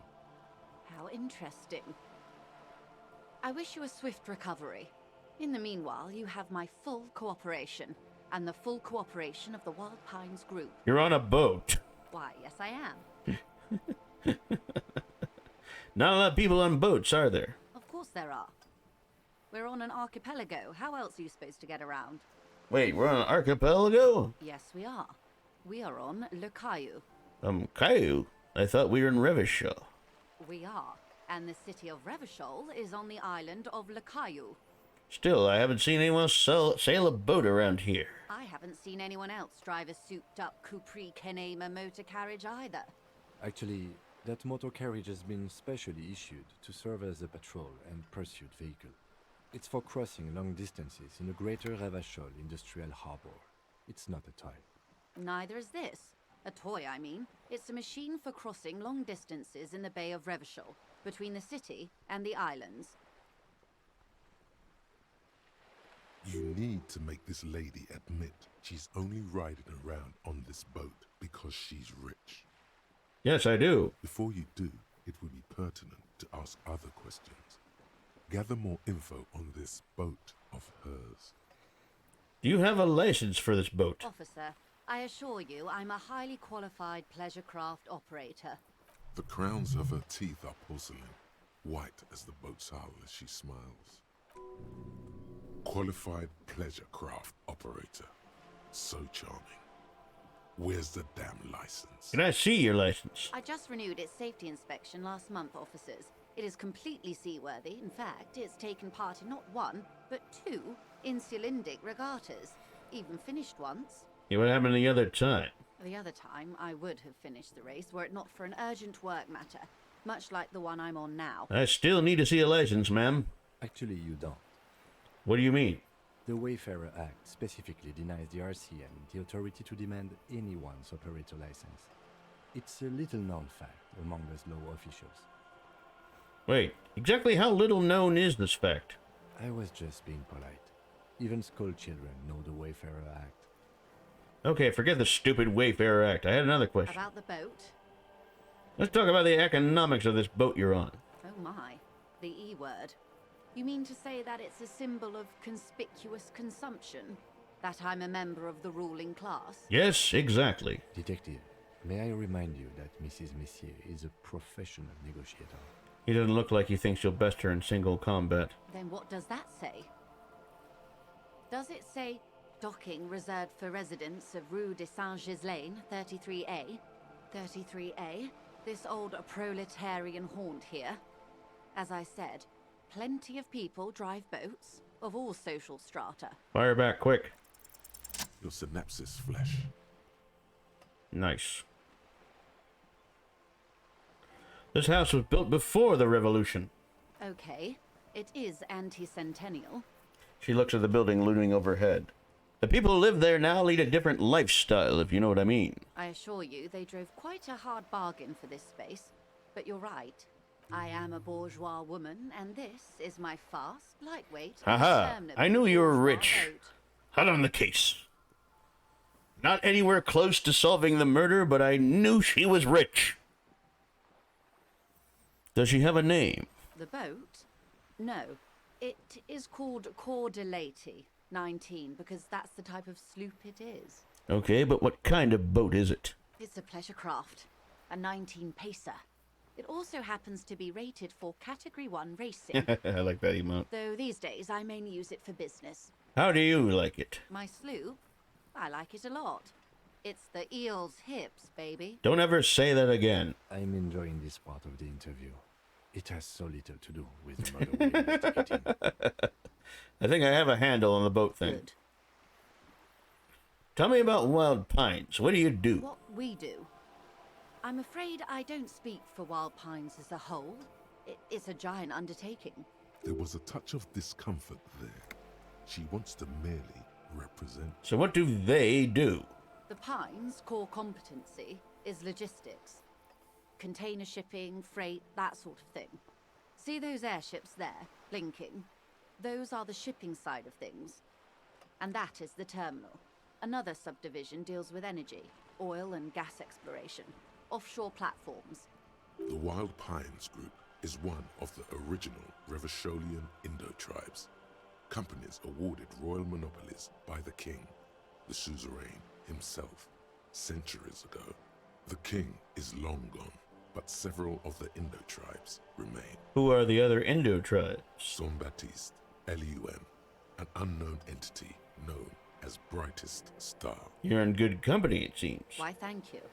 Does not register the real meaning of the remark. How much money does Wild Pines have? I'm not at liberty to discuss the company balance sheet, but I can tell you that last year, the company booked more than 20 billion real in revenue. $1 billion? The money I owe is so much less than that. Yes, past a certain point, numbers begin to seem imaginary. But they are quite real for the 72,000 employees who depend on Wild Pines for their paychecks. A conglomerate the size of Wild Pines is like a shark. If it stops moving and growing, it will die. Then what becomes of those 72,000 families? It is a tremendous responsibility. Where does Wild Pine get all these billions? They started as an exploration and cargo fleet conducting trade between the Samaran and Insulindian Isolas 250 years ago, when pine ships explored the South Seminese and charted Lormentang on behalf of the suzerain. Centuries of care, deliberation, and madness have gone into this endeavor. Vessels pass through the great unrest to re-emerge with apricots in tow. The logic of the system is totalizing. It's taken everything from its employees to build it. It probably helps to start out with a royal monopoly. You know more than you let on.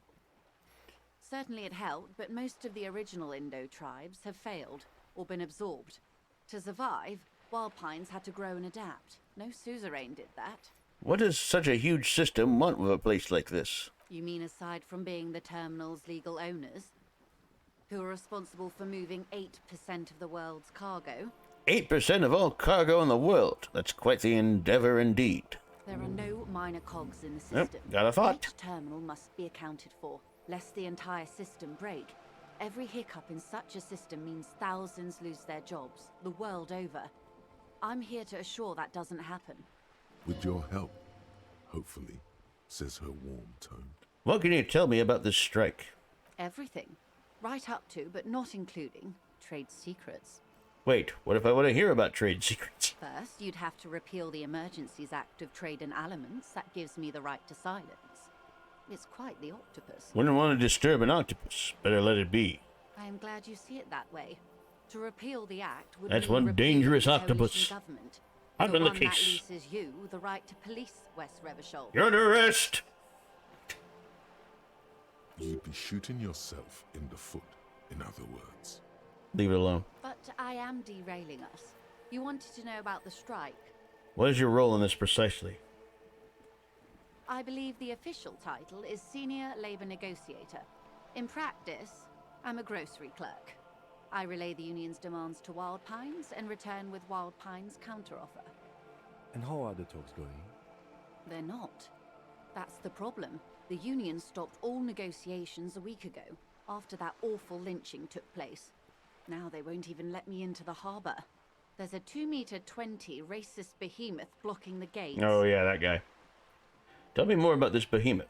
What can I say? The union employs a giant covered in tattoos. A racist giant. I guess that's part There's a of lot of racism in this game. Organization now. How are the talks going before the lynching? Let's say I was not making the kind of progress I'd hoped for when I first arrived. And when did you first arrive? I arrived 3 weeks ago. Yes, in the middle of February. The bay was still partially frozen then. I prefer to do these things on site, like the RCM. But the strike began in December. I wasn't the original negotiator here. I took over after Mr. Gaumont hit a wall with Mr. Clare, the union boss. Mr. Clare refused to speak with Gaumont. Post-war despite misery brings out the concessions best he granted and the worst union in people. prior It really does. negotiations. You have World War II to thank for that. This isn't the first time the union has gone on strike. Heavens no. There have been 2 prior strikes. Both times the union won significant concessions, including overtime pay and a medical plan. This time their demands are more, I guess you could say, aggressive. Ludicrous, even. It's meant. What happened to this Gaumont? Mr. Clare told him to, how did he put it? Fuck off, midget. Gaumont is short of stature, you see. Wow. Not cool. Keep in mind, this is a negotiator Mr. Clare has worked with before, and who was more than fair with him and the union. The scabs of the gate. Did you put them there? The scabs? You mean the huddled masses of Jamrock? Jamrock! Come to plead for work where the union refuses to. If they were organized by Wild Pines or its affiliates, then it would be a company secret. I could not share it with you. Not right now, at least. It's implied. She's open to discussing this matter with you at a later occasion. What are their demands? There are leaflets everywhere, and banners. What did they say again? Oh yes, every worker, a member of the board. Most of the workers probably don't know what that means. Over aggressive commie pushery. Those commie rats. I don't know what to think about that. Fortunately, they explained it. Every time the Wild Pines group makes a decision about anything, it needs the signature of each of the 2,200 workers in its Martinez terminal. Just so you understand, this is but one of 22 terminals owned by Wild Pines. Essentially, not only are they kings of the company, they are also kings of the 72,000 employees of Wild Pines Group. That's workers can't be kings. The king is king. That may well be. It's not up to me to decide who is king, but as negotiations go, it's not a swell start. So what are you gonna do? I'm not sure. Naturally, I assume that was just their opening position, a hard-nosed tactic with a side of mockery. But there's been no follow-up, just the same nonsensical slogan repeated over and over again. And now, people are getting lynched, I hear. Behind the whirling in rags. A disastrous situation if there ever was one. Excuse me, from whom did you hear about this lynching? I first heard it from the bowyer at the gates. The one whose very name advertises his aversion to work. I think he said it was, "Call me mañana." And call me mañana, the guy we talked to earlier. This checks out. It does check out. Tell me about this Union bus, Mr. Clare. Everard Clare is a man of the utmost integrity. If you can say one thing about him, it's that he always puts the interests of the workers first. Really? Of course not. Everard is fantastically corrupt. I imagine he has a thick, viscous goo where you and I have blood. Is he that bad? He is the most corrupt individual I have ever seen, and I deal with men like him for a living. If there is anyone more venal, more irredeemably nepotistic, then it's his twin brother, Edgar. Wait, there are two of them. Yes, Edgar looks exactly like his brother, except for that lazy eye. He also talks exactly like Everard does, and when one's term as foreman is up, the other takes over. It's how they circumvent the term limits, you see, with a funny little switcheroo. While in office, they've embezzled God knows how much of their workers' dues. What about the Union itself, outside of the Brothers Clare? The Débardeurs Union was once a perfectly normal institution. 20 years ago, anyway. It must not have been easy to establish under the Emergency Act, but they did it. I can respect that. Organized labor at its best, as they say. Then something happened in the local chapter elections. The Brothers Clare came and transformed it into a... how do you say? She hesitates, looking for the right expression. A mob. The Débardeurs are a crime syndicate. Sad as it may be, I suspect we'll be forced to cooperate with them. This is going much deeper than I ever thought possible. Refreshingly honest, officer. The company has tried appeasing in the past, but I'm afraid our concessions have only emboldened Everard and his brother. She turns to you. And your opinion, detective, if I may ask? I'm a curious and talkative person, you see. Would you say the Débardeurs Union is... a giant leech sucking the life out of Revachol. Indeed. And a hungry one. Sadly, Wild Pines have cooperated with what amounts to a crime syndicate for 2 decades. However much you feed the leech always hungers. Interesting. One more thing. You said something happened in the elections. I'm glad you asked. Experience. There was a woman, the previous forewoman of the Union. She disappeared. Disappeared? Yes. On the last day of the local chapter elections, her daughter phoned in and said she wasn't running anymore. Or coming to work. Ever. End of story. Eerie. Downright haunting, if you ask me. The Wild Pines suspected foul play, but what could they do? It was a union matter. The point of the presentation is, these kinds of things happen around the Clares. Watch out when you're dealing with him. Thank you for your concern, ma'am. We'll be just fine. That's all I need here. Let's change the topic. Of course. How else can I help? What can you tell me about this lynching? Quite a few things, I'm afraid. He falls silent for a moment, contemplating something. The information I'm to share with you includes sensitive trade secrets. For the sake of my Secret employer, task. I have to ask for your names and badge numbers. Of course, ma'am. We should have introduced ourselves. I am Lieutenant Kitsuragi from Precinct 57. And this is my colleague from Precinct 41. I'm afraid he doesn't have his badge at the moment. I hope mine will suffice. How curious. Why is that, detective? Remember when my partner told you I recently suffered from an unusual medical episode? My lost badge is related to it. I see. So, are you saying you lost your badge during the course of this episode? I could have eaten it for all I know. I don't remember anything. This world, this city, Nothing. Oh dear. I suppose this does explain some of the more curious turns in our conversation. She must have been suspecting something for a while now. As I said, ma'am, his technique may be very unconventional, but he is an officer of the RCM. Damn right I am. Of course, I sympathize, but I'm afraid I simply can't share anything more until I've seen that badge. Hang on. She's a professional negotiator. She should be open to some sort of mutually beneficial arrangement. How do I negotiate my way out of this? She's Boom. a negotiator. Just float a favor at her. Insinuate. Surely there's some other way to demonstrate our law enforcement credentials? I will be frank with you. If I'm going to break protocol, I need to be able to justify it to my superiors. I'll give you my raincoat. Something very tangible. You're in, but expect her to drive a hard bargain. Like what? Reports from inside Terminal B suggest it's a hub for the local drug trade. This is an open secret in Martinez. The Union controls the terminal, so it goes to reason. They're profiting from this trade. Obviously. The company has tried looking into this matter before, to no avail. Perhaps someone with your authority and resources might turn over the right stones. Or you can recover your badge. Though if I may be blunt with you, it sounds like that may be a lost cause. Detective, a word in private before we continue. Excuse us for a moment, madame.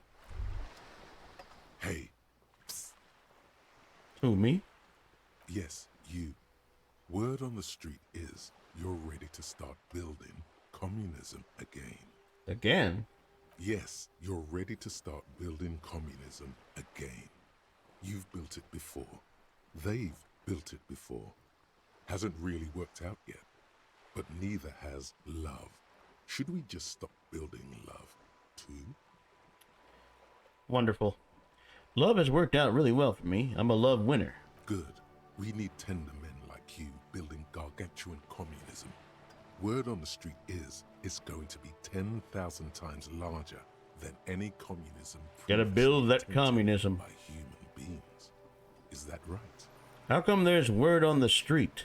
You keep saying things like, down with the bourgeoisie, eat the rich, sodomize the landowners, impale all people who have more than 25 real. No, I have never said that. Literally murder all human beings, regardless of their political beliefs.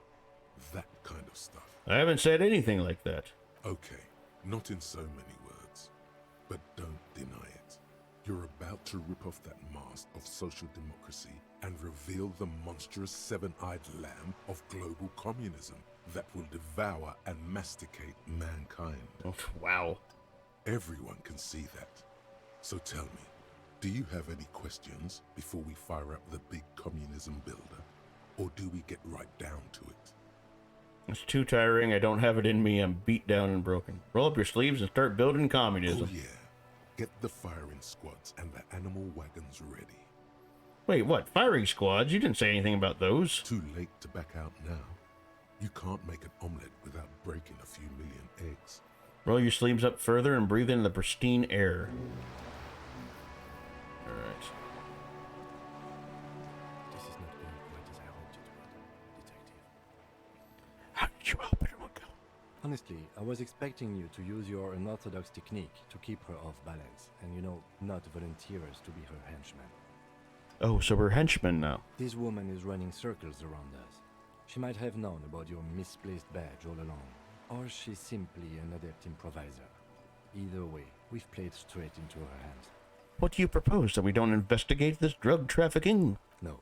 If there is reasonable suspicion, we must investigate. Otherwise, she could claim we're siding with the Union, or that we're on their take. We'd never hear the end of it. What I propose is, we ask her, then we investigate, briefly. But do not share the outcome of this investigation with her. We tell her it's done and demand for her information on the lynching. We could just, find my badge. Oh, that would be fantastic, but do we have the time? The world is large and your badge is 8 by 6 centimeters.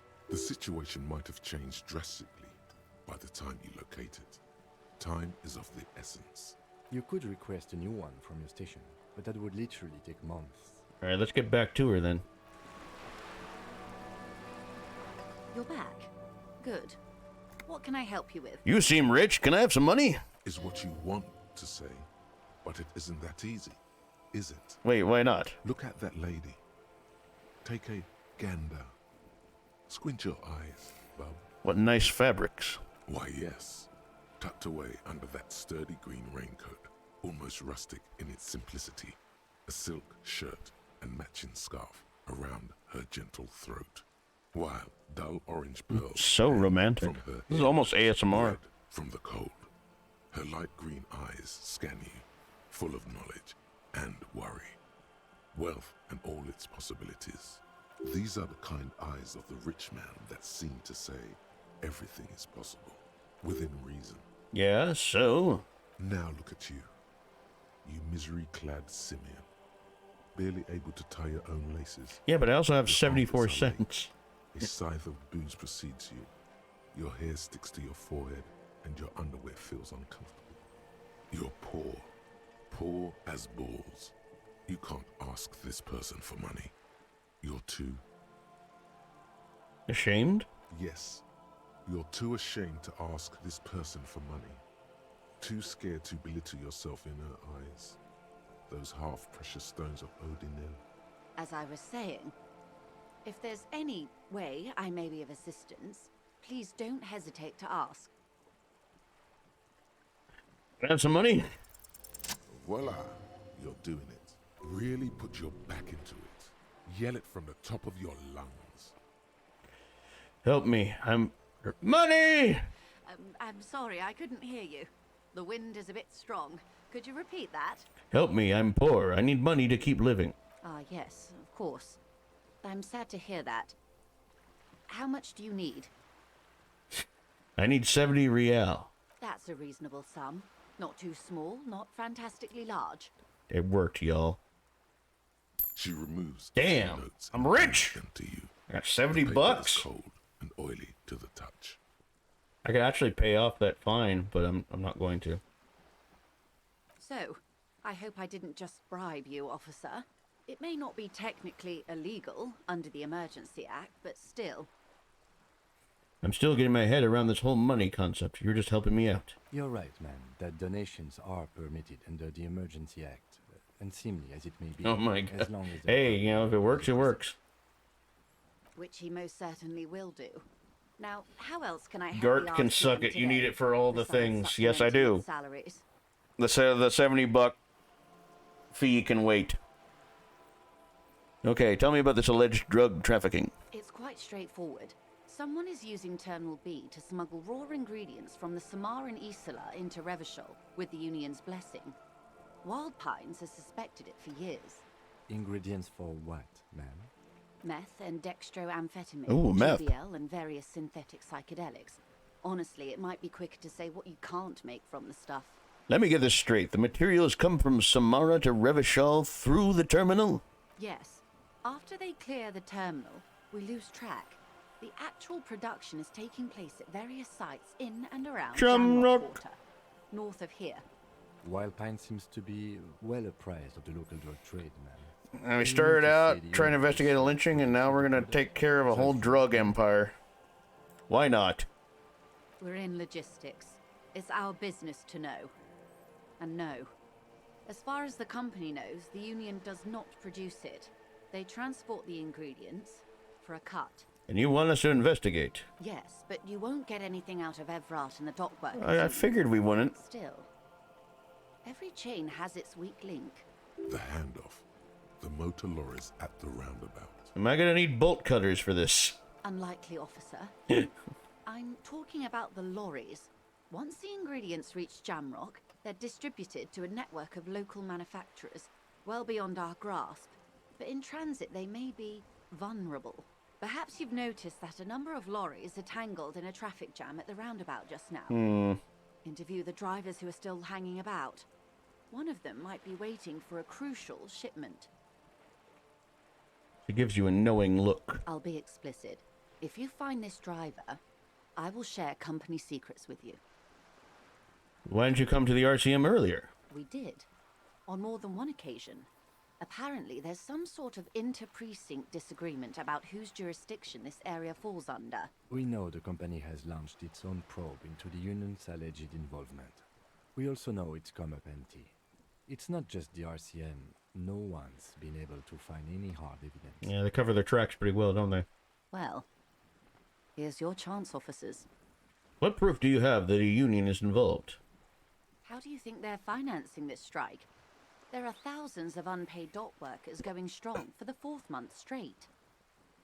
There was a shakedown of local businesses preceding the strike. Many were squeezed to bankruptcy to fund it.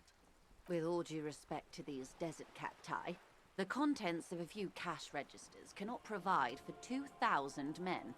The local businesses can scarcely provide for themselves. So you think the strike is being funded without source ingredients for drugs? Precisely. Smuggled out of that very gate at night, most likely, then loaded onto lorries and driven to Jamrock. You simply need to find one driver who will open up to you. I think I know who it is. It's no coincidence the lorries are stranded there like that, is it? No. Level We up. asked East Motor Track to raise the drawbridge. The road company is a partner of one of our subsidiaries. However, She pauses, looking to the sea. this is a limited time opportunity. Once the complaint has been processed by the Trade Committee, they'll have no choice but to lower the drawbridge, and the operation will continue. She looks north. Thousands of litres of raw ingredients will pour onto the streets of Revachol. Not the east across the river, but the west. The vulnerable, the weary. Well, at least this solves one mystery. What is that, Lieutenant? Why I had to call East Motor Track and beg them to open the drawbridge for me. I'd wondered since I first drove in, on my motor carriage. I am sorry for the inconvenience, Lieutenant Kisaragi, but we need them trapped here. This is a unique opportunity. I'm sure you understand. We already had some We already had some suspicions that one of the drivers was present at the lynching. The two might even be connected. Or not. Though, if you have evidence to the contrary, I'm eager to hear it. As eager as I am to share it, Lieutenant, once the job is done. Okay, I've made up my mind about the smuggling investigation. Yes? We will take this case, probe the drivers, and see what it yields. Excellent. According to my reports, there are at least 3 lorry drivers lingering near the roundabout. Hopefully one of them will know something. It may come to nothing, or it may just blow the case wide open. I can keep the drawbridge up for a few more days at least. You should have the time you need. In the meantime, let me know if there's any other way I may be of assistance. All right, cool. Thank you. That's all for now. Of course, Detective. Take care. Well, that was a mouthful. Holy shit. So, shivers. Raising the hair on your neck. Tune into the city. Half-Life. Threaten people's suggestion. Connect to story one. Cop culture. Intimidate the public. I should probably intimidate the public. Authority.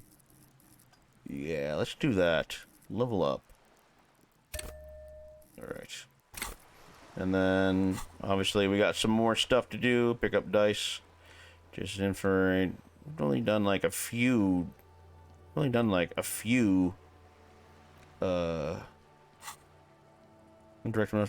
yeah. So, we got a lot to do, but we're gonna have to wrap it up for tonight because it's about 11 o'clock and that's my time. So, but that's a lot. There's a lot to unravel here. We got not only a lynching to solve, but a drug trade to shut down. But that's gonna do it for. Well, we're gonna have to get into that tomorrow. So, thank you all so much for watching. I really appreciate everybody's tuning in. Thank you all for joining the Discord. If you want to join the Discord, you can by typing in the Discord code. But yeah, that's gonna do it for tonight, I'm afraid. I gotta get to work, and I got a long day ahead. I got a long night ahead of me. Thanks for the stream. Thank you for sticking around, Ground Attack. Your comments are, as always, necessary. I want to. Never mind. If you are interested, you know, I might want to make you a mod for the stream because you've definitely been here the last few times. But that's only if you want to. I definitely need some mods, though. See you next time. Have a good shift. Yeah, but that's gonna do it for tonight. I'm gonna be back tomorrow night at 6 p.m. with a slightly shorter stream, probably like an hour shorter. From 6 to 9, we'll do some more Disco Elysium. So, I'm going to raid a channel real quick. Let's see who is online. Give me 1 second. You know what? Retro Godfather is on right now, and he is streaming Parasite Eve, the first game. So I think we're gonna do that. We're gonna raid him. He's a good streamer. He's very funny. So, yes, Retro. Let's see if I can do this. Godfather. Yeah, but I'm gonna be back tomorrow night at 6 p.m. If you like what you see, type in the Discord code in the chat, or type in the YouTube code as well. I have a YouTube page where you can catch all the streams in case you miss them. So I'll see you tomorrow night at 6 p.m. So let's raid Retro Godfather. Let's show him some love, and y'all have a good night. I'm out. This channel is intended for mature audiences. Of course it is. Alrighty, y'all. Take it easy.